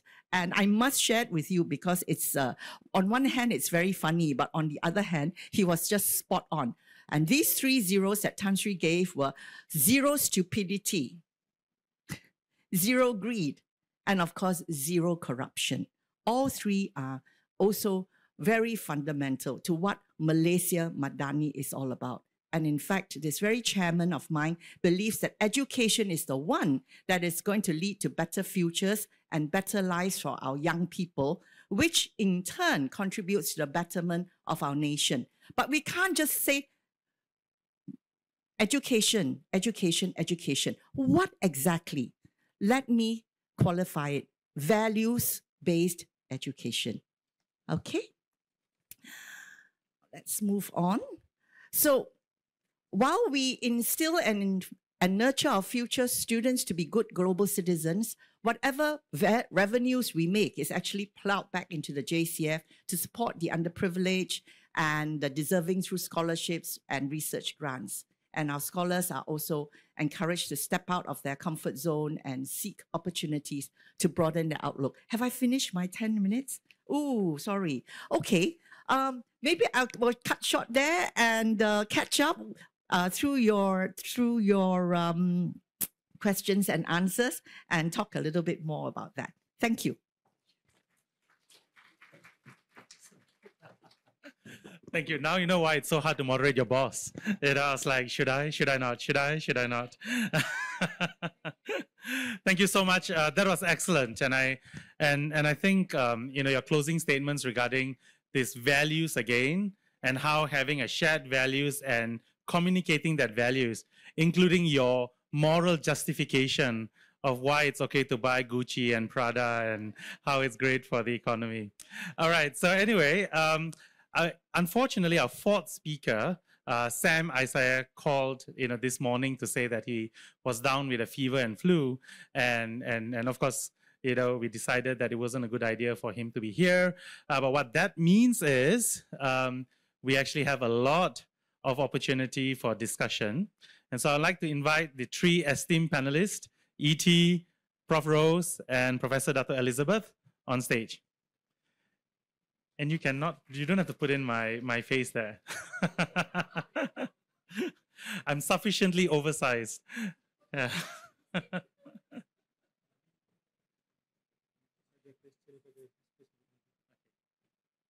Great, so to all our online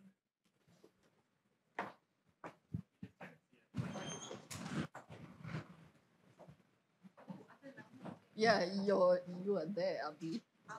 Oh, I'm there. Dato is here. So I'm all here. very academic. It matters where you sit. Yeah, So, they put your name just follow there. the label. Oh, that's me.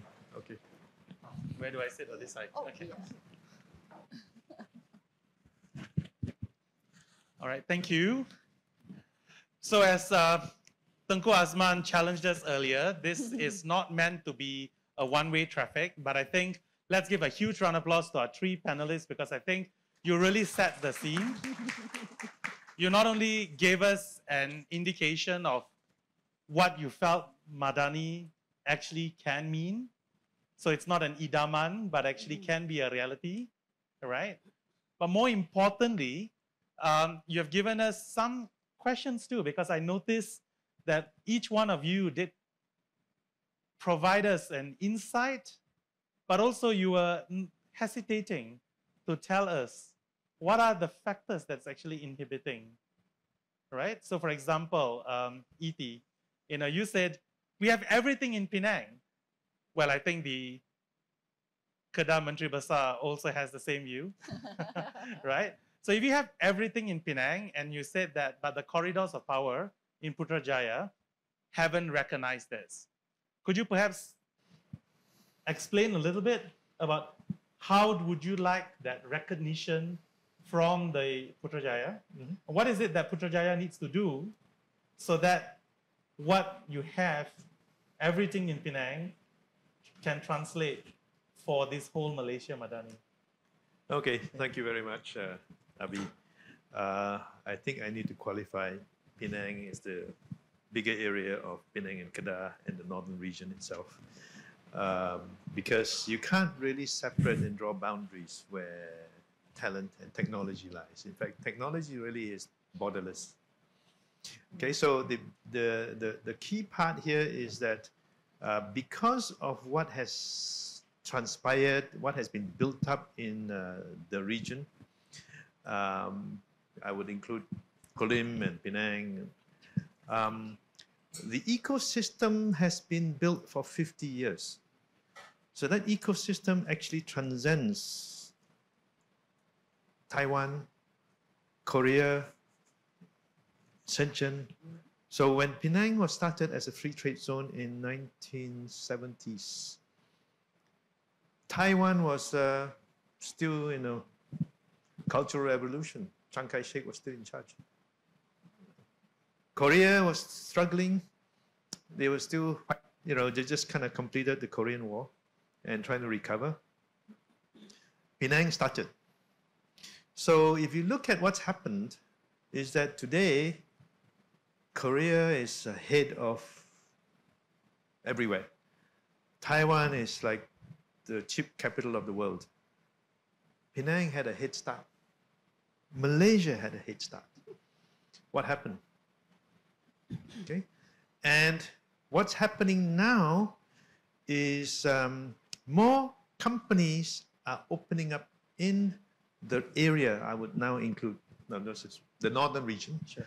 Okay, if you look at what's happened in the last 2 years, there's a lot more FDI in 2022. 76 billion just came in, and continues to come in.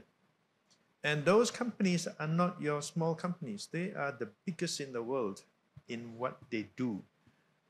When they come to Penang, before they come in, they would do a recce and they ask. And they would come to, one of the places they would come to is actually PSTC. So I got the opportunity to ask them, what other places have you considered? Number 1, Vietnam. Number 2, Indonesia. Okay. Number 3, of course, we talk about, thinking India or something like that. And I asked them point blank, what do you think of Penang? What's the difference? They basically said 3 things. Every country is offering them free land. Every country is giving them all kinds of taxes. Every country has no workforce that can deal with what they have because it's all new. So what's happening? They said, what's the difference is in Malaysia, we have 2 things going for us. English. And I went, what? Intel basically said, if we went going to Vietnam, we have to translate everything to Vietnamese. In Malaysia, we don't have to. Second, you have a special organization, and that's, I'm very proud to say, PSTC, whose job is to actually raise the skills, because those companies don't have comparative stuff. Right. They don't have comparative stuff because you need to be able to build the skills. So what is it that's missing? What's missing is that these talents coming in, university people coming in from all of you, okay, we're already here except they're in pockets. So I raised that with Rafizi when he was in Penang 3 weeks ago, and you can see some of it. I asked the question, we have all those. What is Malaysia doing to try to create our own product company? Because unless you have a product company, you would not be interested in doing product marketing. Product marketing defines what you develop. If you don't have product marketing, it's only, sorry, I'm going to say, scientists and engineers thinking of in their little world, as you point out, on what you think people want, but you don't know how to sell it, and you cannot sell it. You need product marketing. Well said, E.T. But I think I was actually referring to, you mentioned just now that there were quite a number of local companies. Yes. Right? And I think at some point, you want to see how to support these local companies, to generate that belief, the sense of belief, because I think you made a big case about the fact that the talent here, is very, very good, right? But perhaps there's a lack of confidence, naysayers, and imposter syndrome, right?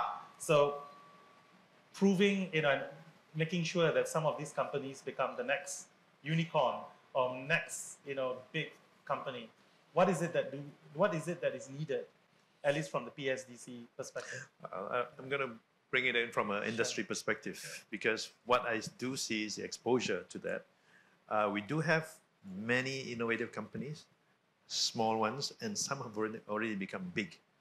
The big ones you might have heard of, Vitrox, our own Malaysian company, which is now the number 1 and number 2 in their own space. So I think the entrepreneurs who have the ideas don't need any further encouragement, okay?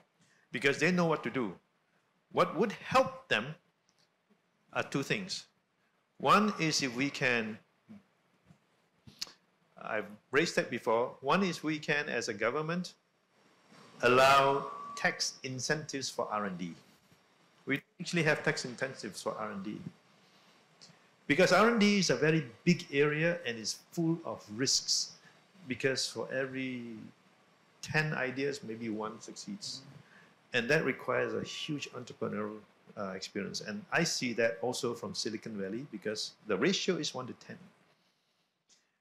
Okay, if you want to encourage people to do that, you need to give tax incentives just for R&D and don't spend too much time trying to define what R&D means because that's where the risks are. Let people go ahead and do it. Do it because what would happen is you will pull in engineers. They will encourage engineers to come because now they can take it as a tax incentive. It will reduce the risk. The biggest reason right now in Penang, because they're all focused on manufacturing. When you are a local company, your job is to make sure you make money. As Prof here says, if you don't make money, you cannot survive. But if you can make money, you want to maintain it. But you cannot afford to do R&D.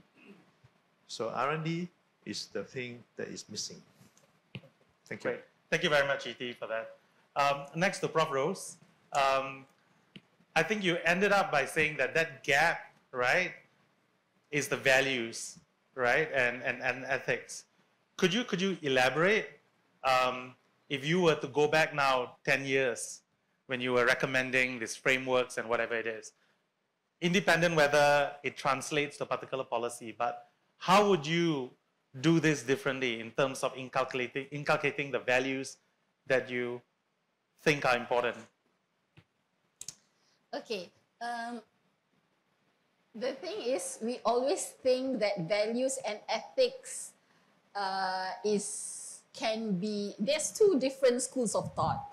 One is you can incorporate it so that it is seamless, you can't actually see it.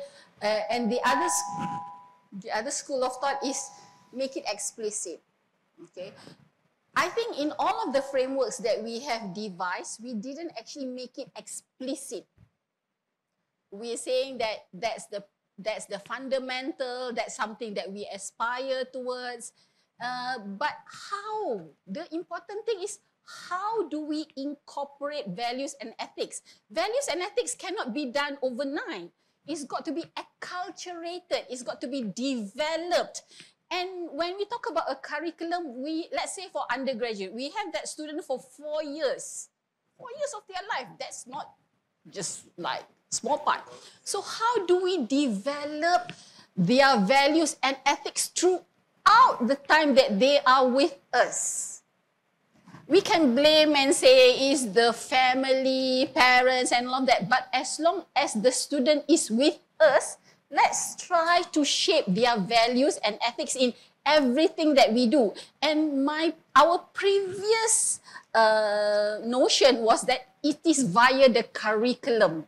Because it is through the curriculum that is endorsed by MQA, of course, that we can do the things that we promised, we pledged the student.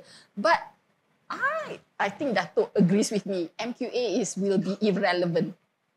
Because curriculum is not something that you design and then you follow through. Curriculum should be adaptive and should be evolutionary rather than prescribed and rather than followed.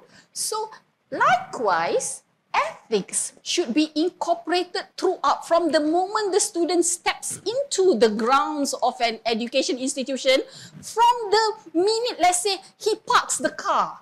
How do you ensure that the values and ethics are incorporated and you build and you nurture it so that by the time the student or the person graduates from, let's say, Sunway, you have that brand, because I have two Sunway, and I decided that my son will register in Sunway, has already registered in Sunway. The brand that Sunway will have is, you don't have to tell, ET, we were talking about this, you don't have to tell people, ET doesn't have to tell people, I'm Muslim. It's how you behave, how you interact with others. It depicts the values and ethics that you hold. I think that's a very long way roundabout of explaining it. Well, and I think this is where what Dato' Asma always talks about, the intangibles and tangibles, and that space in between that you know, how do you actually, and perhaps even in the nice schematic that ET had, you know, there is an element where we need to start, you know, this, if you're going to be a Malaysia Madani, shared values, shared vision, it needs to be inculcated from preschool throughout, you know, lifelong learning, in fact. Dato', only because you have been on the MQA Council, and you know, and I think to a certain extent, I think we also need to make sure that we respond to the AI generative, and I think we have skirted around it, but I'm going to allow the floor to ask some questions too. Could you maybe then talk about regulations and how the regulators like MQA have a responsibility to ensure bad actors or maybe quality is maintained at a certain standard, but how sometimes that can be the biggest impediment for progress that we need? Wait, turn on. Hello? Yeah. I'm actually very proud of MQA. I pointed to Prof. Dato' Asma because Prof. Dato' Asma was one of my different chairmen. I had the privilege of serving for 6 years, 2 full terms, and I have nothing but praise for MQA. Instead of being the policeman who was stopping us, making our lives so difficult, like in the past, I used to fight with them. I said, why are you doing this? And we would be on a panel like this. And I said, you know, you're preventing international students from coming in with your draconian policies. It is now the other way around. You know, instead of policing, like I said, it's not just facilitative, but they're actually driving. They're actually driving transformation in higher education. For example, you know, this I mentioned about experiential learning. They are the ones who are championing it. They are actually telling you, the universities, you must accept people with prior experience to come in and actually give them credits and actually recognize their standing amongst your learned students. So that is very, very encouraging, I think. So they've come a long way as far as MQA is concerned. But I did want to address something that ET said.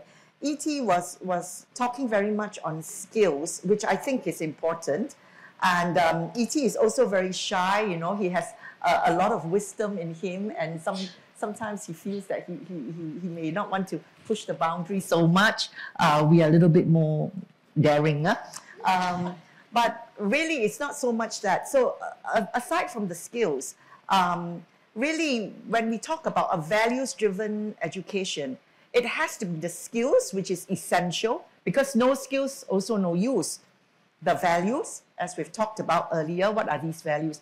And then the enculturation that you talked about. These three must work hand in hand together, because it must be a part of the student's culture. Like you well said, that when you come to university, when you go to school, you stop being you stop looking at race, you stop looking at religion. You know, you're colorblind, you're religion blind. Only then you can have your Malaysia Madani. Only then can you be truly integrated.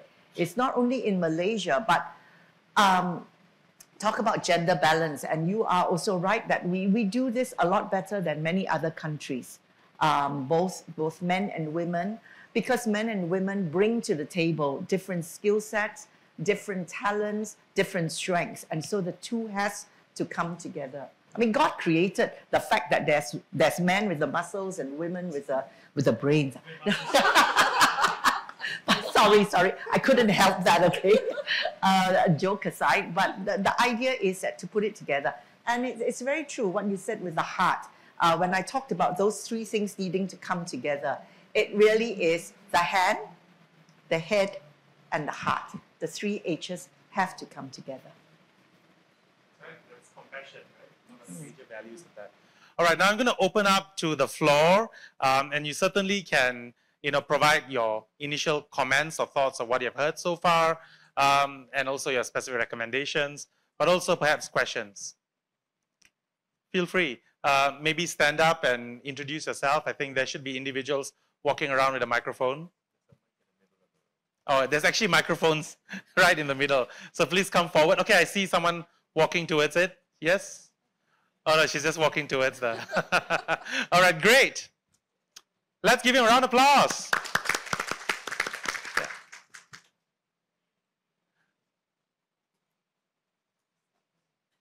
Lee here. In fact, I came from local University Technology Malaysia as a electrical engineer. So my company sent me to IT company as industrial training. So end up I work in IT company and form my own software company. So I look at Malaysia already have a lot of talented people. But the thing is, also Malaysia start ahead first. But they stop somewhere. So that's why people are catching up. For me, I always try to go ahead. But one thing that I feel that we lack of support. Even the government or private sector, they say they will support you. But one thing that we find that it doesn't they walk the talk. So how does the panel look into it? Because Malaysian, I think if you want to improve, you really have to fill the gap to Silicon Valley. You must think brave to create a new thing, not don't try to move out from the comfort zone. I do software. Now we're moving to super apps, to generative AI parts. A lot of people just talk. I found that. But we really go into it and we're trying to work with AWS as a partner and also integrate to our super apps. But sometimes we want to get resources whatever apps we build, we just feel like it's a tools. We get money, we feel that the money just a tools. We get more money, get more tools, we create more things, more value to back to the society. But sometimes we hardly get funding from VC, so we need to use our money. And somehow we survive. I've been doing my software company more than 17 years. So right now, lately, we managed to sell to export our talent or software to Myanmar, which we found that they lack of technology. So, but this year, we need to move further up. But there's a real problem. How can we make sure the government or private sector, I think the plan for MADANI is great, very good. I look at the one, I got 6 core inside MADANI. One will be innovative, respect, and the other prosperous, which I focus, I feel that innovative very important. How does we really push it up? If we just say we have a good idea, but we just stop there, 1 or 2 later, we get a new brain, or people catch up. So we can't go far ahead. Right. Maybe can. Okay, thanks. Yeah. Thank you very much. So it's really nice that you are also matching it to those pillars within MADANI and actually seeing that constructive alignment. But I think that's a very specific question to ET, sure. With regards to... Sure. Yeah. Okay. Let me just make sure. All right. Excellent question, because I think we need to know, and we need to know who is actually responsible for innovation. Your question there implies this fundamental question. I will tell you, it's not the government. Because governments cannot create innovation. It's people, students, it's your bosses, it's your company. Because right now I can tell you, in Vietnam, it's the business people who are driving the things.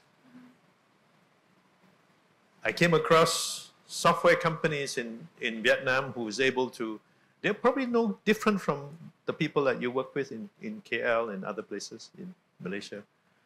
But their bosses are able to put together teams. Within 1 week, they can solve problems and launch big apps. You know that, right? You better know that, because that's what they're going to do to eat your lunch. So if you're waiting for somebody else to help you make it work, you're going to die. That's it, period. I think one of the things I see when I come back to Malaysia after being in Silicon Valley for 15 years is we kind of expect if the government can't do it, so die lah. I think that is the wrong thinking, and that's probably what's happening. You have the capability. The people I meet who join the companies that is in my member companies, they're all very smart. They all prefer to come to join locally. Some of them can go to Australia, go to Taiwan, and many do. The issue is what's to attract the ones who want to go to stay back. It's not, most of it is not money. It's actually the ability to be innovative. If you're an engineer, it is the ability to create. And I think the speakers here just now made the same thing, because it's actually about individuals.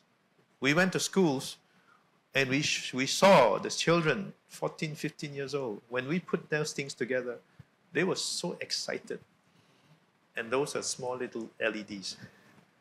Now imagine if they actually got excited. So I can tell you also in PSTC, we take in students at SPM, gagal, all gagal.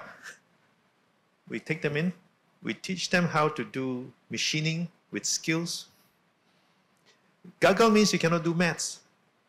But when we teach them how to do machining skills, within 2 years, they were learning how to do Cartesian diagrams because they had to do 3D. They had to use software to do 3D to be able to create models to put into the machines. Now, that's why they do maths. We were teaching maths as a boring subject. That's why they gagal. What happens when they do this is that when they graduate, they get paid minimum 2005 for a technician that our ministers say too low salaries. The starting point for the companies that take them from PSCC is 2005. Within 4 years, their salary can double. That's what skills do to you. Thanks, E.T. And I think bringing up, this need to be self-sufficient, right? And I think I always know Dr. Elizabeth, one of her biggest, sort of pet hates in our EXCO meetings is when she sees, her directors or, members getting stuck in a box, and not actually thinking about the solution, where actually identifying that part of the problem is actually our own inability to see that the solution is within. Dato, do you want to just share a little bit? No, actually, I wanted to ask, what support were you actually looking for? Was it money? Was it investment? Yeah.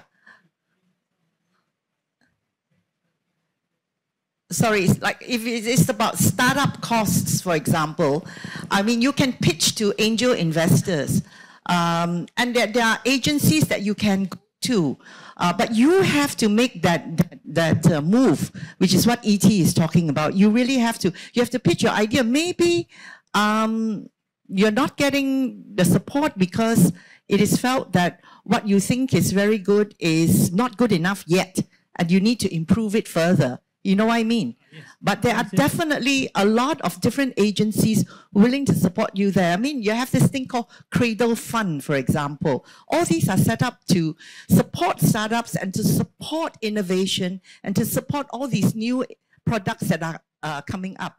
But of course, they must be, you really approach those VC and like MDEC. We know that all those grants. Sometimes if you look at the statistic, how many startups they get the fund. Even approach of VC, you can see the result. How many statistic local startup got a fund for the VC, local or globally. So you find that for my personal look at best now, I self-funded. I'm surviving for 17 years and I found a company. I'm still growing. I never give up. I'm still growing. Going to a big company, if possible, if I can. But the just thing that is overall to all the youngsters in this country, they need this type of support, you see. This type of support, because it's not all people they can go all the way up. Sometimes you need to kickstart. Then slowly you build them, train them. Then even they are not genius, you go through all the training, like the PDC, what they do, they train the people. Once they train, once they, to a certain point, they pick up, then they grow. So a lot of people want to be a startup, successful company or even unicorn in Malaysia, honestly, it's very tough. compared to US, Silicon Valley. They have all the great support. Yeah, sorry, because you're UTM graduate, right? Yeah. UTM alumni. I you- spent 35 years in UTM, so I have to say something. In UTM, we believe strongly that we have to develop entrepreneurs, technopreneurs from when they were in UTM, even from first year. So we have the entrepreneurship program, and we have all sort of to develop them. So we provide the angels, the startups and all that right when they were studying. So we were trying to emphasize the notion that you cannot just stay in the classroom and expect that you will study engineering, because that's majority of UTM anyway learns. But I have to say this, you have to learn the concept of survival even from when you are a student. And please, Malaysia provides the best platform and the best avenue to promote entrepreneurship. And the world is your oyster. Go beyond, especially there's no such thing as border. Try living in another country. Try expanding your business. Don't expect too much subsidies or government to give whatever you call it, but that is the whole thing about survival, student survival, and that's where we talk about the notion of developing holistic students. Yeah. I think E.T. wants to add something. Yeah. If I can add something, here to maybe to help, because I can see you're looking at how to get some help.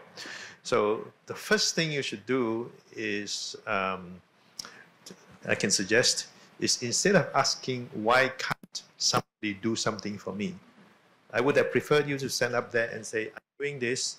Can you make some can the panel suggest what I can do to get A, B, C?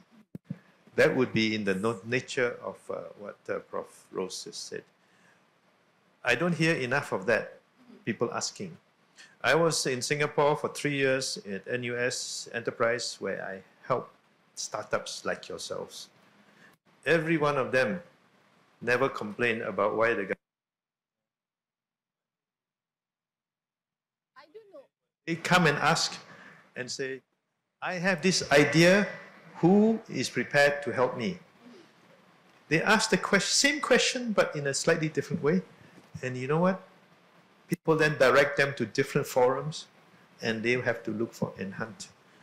So I think just, in defense of the individual just asked the question, I think he wasn't asking for himself, but I think he was talking about the general factor. And I think even the Academy of Sciences Malaysia does recognize, like, for example, for researchers, the amount of money that the federal government spends on research and development as a proportion to its GDP is a lot lower than many countries if you compare with Korea and what have you. And I suspect it also goes to what you mentioned, E.T., the incentives for industry to actually do R&D, to innovate and to promote that. These are, some initiatives that perhaps, we should drive forward to ensure that there's actually a bigger pot of money for individuals that, of course, strive to achieve that excellence that you need to. Right? I mean, I agree with all of you, but I think what he was trying to allude to was actually the pie that we have is also quite small. Yeah. I also think that we don't spend enough. I don't think we spend enough time or enough effort to say what's available. Okay. When I will bring it again. Give the example of our favorite neighbor. They spend so much effort explaining what initiatives have been going on, what small companies are doing what, so they're able to share. In comparison, I know in Malaysia we have more startups than Singapore. I also know, meeting with them, we have more successful ones than Singapore. But you know what? What do we hear about them? We don't. So that's our number one problem. We don't share our success stories. In some ways, it's our culture. We are rather shy. Totally. And I think part of envisioning and creating that vision is communicating and actually sharing that. Okay, next. Okay, great. So we'll have Professor Dato' Asma. That's not fair. Yeah, not fair. Yeah. Bismillahirrahmanirrahim. First of all, I would like to thank the panel for accepting the challenge from Tunku Azman to actually provide great ideas and how to move forward regarding STI talent as an enabler towards Malaysia Madani. You know, I hear what you have to say, Prof. Rose, Prof. Elizabeth, and E.T. The passion that you mentioned about being tired, Prof. Rose, I mean, I'm more tired than you, right? But I think we can share that concept. We have mega blueprints. We have people who sat down and actually think it through for Malaysia to have the talent that we need, you know, and most of the time it didn't get completed. The blueprint, for example, that we all work very hard on is supposed to finish by 2025. And if we had the integrated CGPA, values would be infused in higher education, and we can actually, for the first time in the world, measure that and actually be able to see from the spider web. And we can train and make sure that the students at the end of the day have all these values and ethics integrated together with knowledge and skill, so that we have now a balanced graduate that is balanced between knowledge and character, which is values, right? But every time we change the government, there will be new things coming in, old things have forgotten, and new things now start to come in. And we start the ball all over again. My question is, how do we ensure continuity? Because otherwise, all these great, brilliant ideas that we have, you know, and for the information of everyone here, we basically, we are now writing the so-called the position paper or white paper on ensuring the new horizon for STI for higher education. And all the ideas that is now forwarded or thought through, we will bring it up, and this will be a direct to MPTN for policy. Again, it doesn't make me, you know, happy in the sense that it becomes a policy, but change government, something else will happen, right? The blueprint was supposed to be a policy that is accepted by cabinet until 2025, but it doesn't mean that it cannot be shelved. So this is my problem lah. I have to say, how do we ensure continuity? Should we move to a higher education council, or you know, because as ministries, people in the management of ministry change, the institutional memory is no longer there. The people who are involved before have retired or moved on to another ministry, and the new ones coming in also have no idea about what is the ideas before. So I don't know, do you have some recommendation as to how we plan to go forward if you want to make sure continuity happens in this country, so that at least the generation, the future generation can see, for me, the blueprint that we have all worked so hard, we at least give it a chance so that, you know, the future generation can benefit from that. And at the moment now, even with post-normal times, the blueprint still is useful, you know. So we didn't get to see integrated CGPA, we didn't get to see all these things, and yet the blueprint had already predicted if we had gone for online learning and all that, we don't have any problem with generative AI, because it's something that is going to be here to stay, you know, and we will have incorporated the ethics and the use of technology from awal lagi, you know. So I don't know if anyone have some ideas in how we want to go forward with this, so that whatever that we mention now, what becomes a policy now, what becomes a blueprint now, is still continuous, so that at least you see some people benefit from that. Prof. Asma and Prof. Rose, if I may, please do not be tired. Yeah, I have looked at blueprints, I have looked at drafts. Actually, everyone wants the same thing lah. They're not very different from each other. So sometimes they say this roadmap changed already. Actually, it didn't change much because everybody wants to go to Penang, for example. So it's still, whether you take this road, you take that road, you build one highway, the highway abandoned, then you build a highway next to it or whatever, but everyone wants to go to the same destination. So let's not be tired. What we can do is we can add to each highway maybe, but I was about to say, you know, ET and I, we come from the so-called private sector. Yeah, we know that our governments come and go. We have to work with each government that comes along. We survive that way because if we don't, we just, we go bust. But that doesn't stop us from doing what we know we have to do. And we continue. And we actually know, for example, that we have to embrace AI. Why do you think we have started with 42KL, which is part of the, I didn't get a chance to tell you and share with you about our innovative peer-to-peer learning coding school. It doesn't come under the university, and for many reasons, one of which is it cannot fit into the MQA structure at all. But it's supported by the industry, it's supported by the government, it's supported by MDAC. Khazanah has recently invested in it because it is about future-proofing our graduates. It's about training graduates that are going to be suited for the industry. It's to support what ET is doing in Penang, for example. So, and doesn't look at any fees at all. It is the industry which is funding it for the sake of the talents that they wish very much to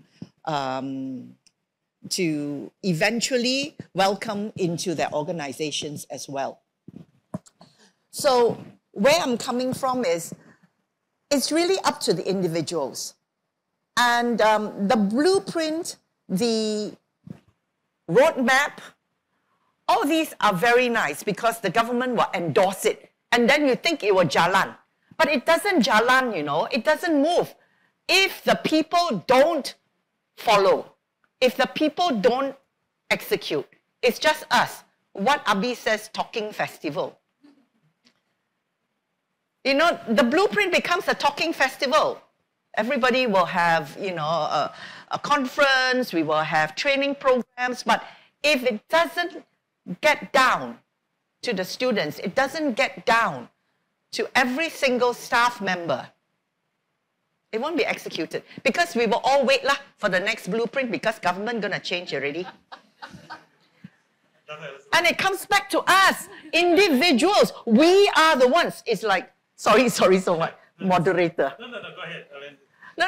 I thought you stopped. No, I said it is really, it's up to us. Like I always say, we always complain about Gen Y, then become millennials, then become Gen Z now. We're complaining about that. I say, hello, why are you complaining? Who are the parents?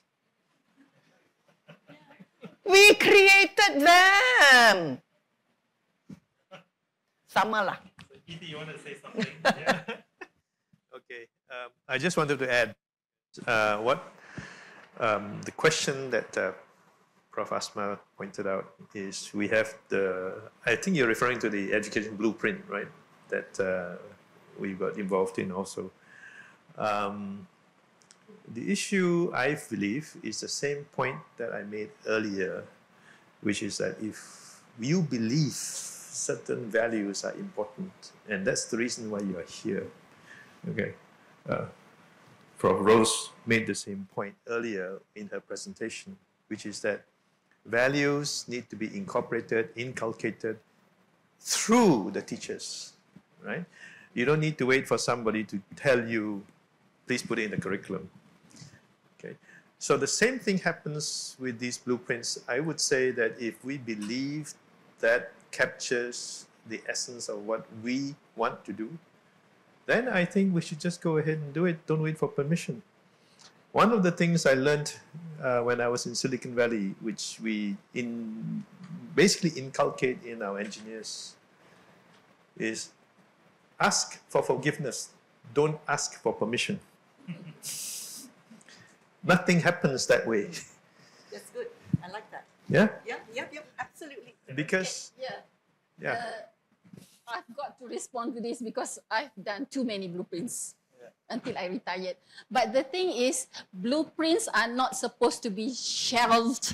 It's supposed to be shared, not at the end or the completion of the blueprint. It should be shared during the formulation of the blueprint such that it is democratized, such that everyone feels that they own the blueprint and the rakyat will question the current government, whichever it may be. Why are you doing it?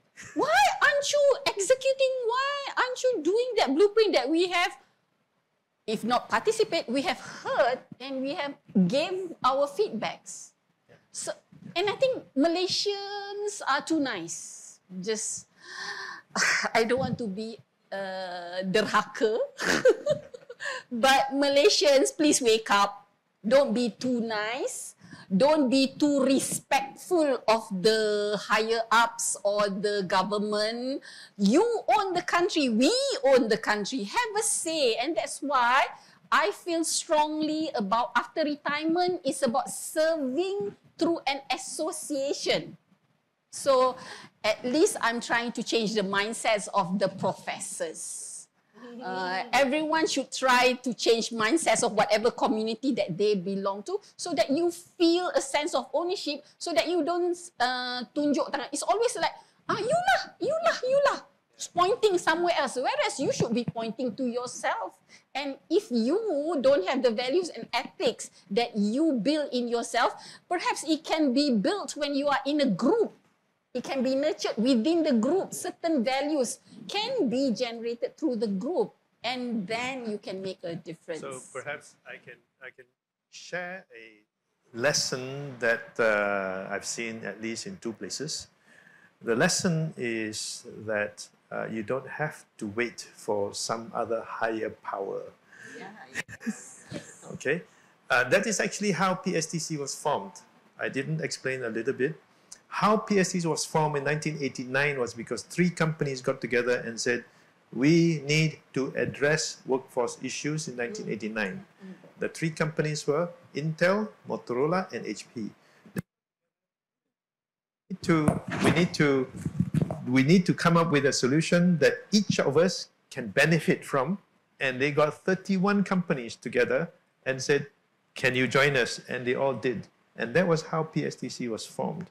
And because of that, the other companies for the next 30 years got equally passionate. That's why we have the board we have today. Because of that passion, they did not wait for anything else to happen. The second example is in Taiwan.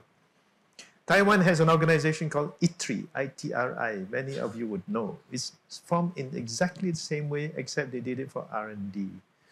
So I think you can do the same thing for education. And that's why this General Assembly is actually a very powerful group. The people who are sitting here have the same interest.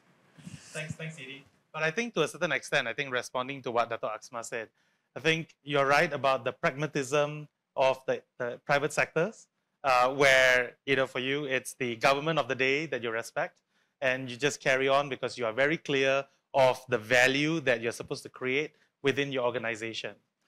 And I think, Prof. Rose, you have reached the stage of now you are a civil society. So you believe in civil action, agency, and you know what is it that you want to drive, and you're not conflicted anymore of the various interests. But I think the question that Dato' Asma brought up was actually really more on the public institutions. And of course, those public institutions can learn from the private industry as well as civil society. But we cannot be expecting this change to happen overnight to start with, right? These structures are there. So the question is, until we wait for the next statesman, to lead, should we be thinking of having technocrats, for example, to lead certain areas such as education, higher education, so that we are no longer dependent on political cycles, but actually now getting the best people and the best minds to actually lead a specific area of growth in the country? The notion of governance. So we have a cluster, Prof. Kamal is there, heading the governance cluster in APM. Is very much issue of governance. We really have to understand. Many of these things that happen is because we do not have a governance in place. Not government, governance. So that governance must be in place to ensure that it drives all the policies right down to the actions and the activities. And different structures, there will be different governance structures, of course, at different levels, at different sectors and all of that. But there must be governance in place. That's my point. So I noticed that I'm running out of time, but I think I would like to give Tengku Azman, the final say today, or perhaps another question that you want us to perhaps then respond as our final response in today's panel.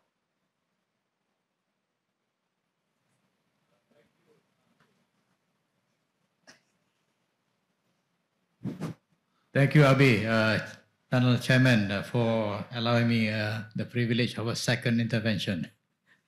I find so many things good today, but don't want to comment because I want to take just one issue and ask all the panel members for their views. The comment came from Mr. Tan, who actually said that our major challenge is product and product companies. All right? That's not the new idea. It's a very old idea because the IMP2, that was about 1990, 30 years ago, actually recognized that fact. IMP2 said that we are in the middle part, we produce, we assemble.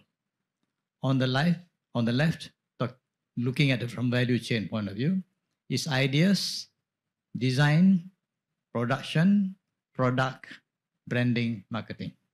Right? That was recognized.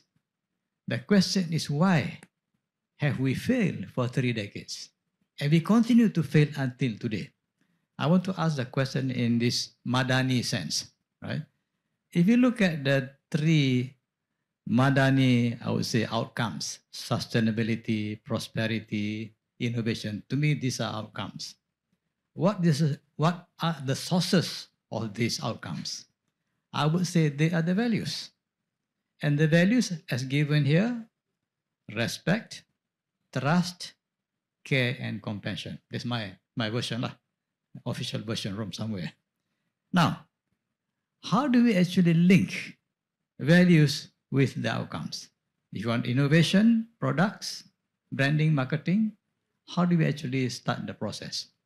If I look at the Western model, your Silicon Valley model, that is being done in a structured way through venture capital companies. That does not exist in Malaysia. I'm not saying that VCs don't exist, but the VCs are not doing one part of the process, of the ecosystem process that the others do. And that part is actually coaching and mentoring. So when you have a young group of entrepreneurs, inventors, startup leaders who are blank as far as marketing is concerned, especially going to the world, then you're going to have a big failure. And all of them so far have been quite disastrous failures, as to me anyway. I'm sorry if I'm becoming too judgmental. But there is a way to do this differently for Malaysia Madani if we actually start with care and compassion, trust and respect. And in our discussions at ASM, we figured that one of the major obstacles is actually to develop more trust between inventors, researchers, and people in industry. So perhaps all of us on the panel, including the chairman, can try to answer this question. Thank you. I think we can juxtapose that into each of our industries and vocation. I think this element of trust that then binds all these pillars together and to ensure that we achieve the goals together. E.T., do you want to have the first stab? I have only one word for Tengku. That word is risk. The issue is, if you trust, you must also trust the person for the risk that they're taking. Because development is a very risky exercise. And when the funder has a risk that is, say, 1 out of 10, the risk is very low. The funding agency says, I want only 1. You cannot fund any development because when you're designing something, the risk is probably 9. Because you never know when I make a proposal whether it's going to work the way I think it is going to work. It never does. I've been involved in at least 50 different projects. You have to do continuous learning, and that continuous learning is a result of you trying out different things technically or even from a marketing perspective. So the risk is being reduced as you go through doing that. But if the funder says, I will not fund anything above risk number 2, it will never work. So it's a whole ecosystem that is needed.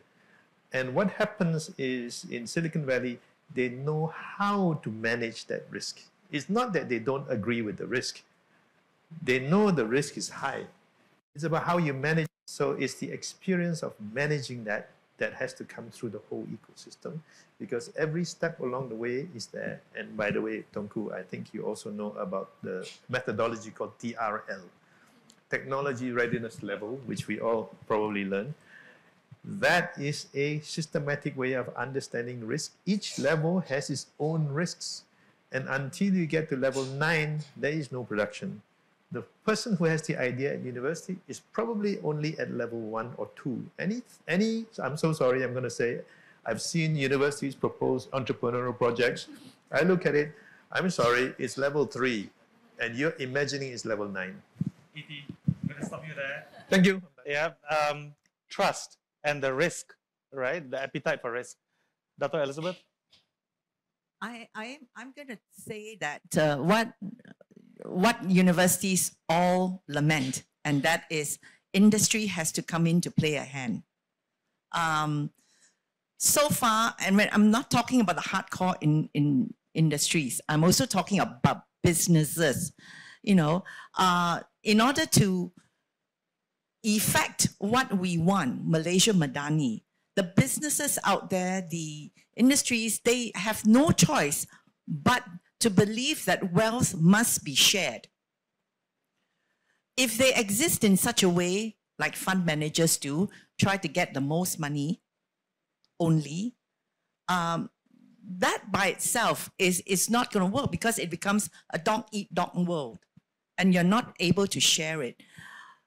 At the university level, we're trying to instill these values. However, when they go out there, I truly pray that they will not get brainwashed.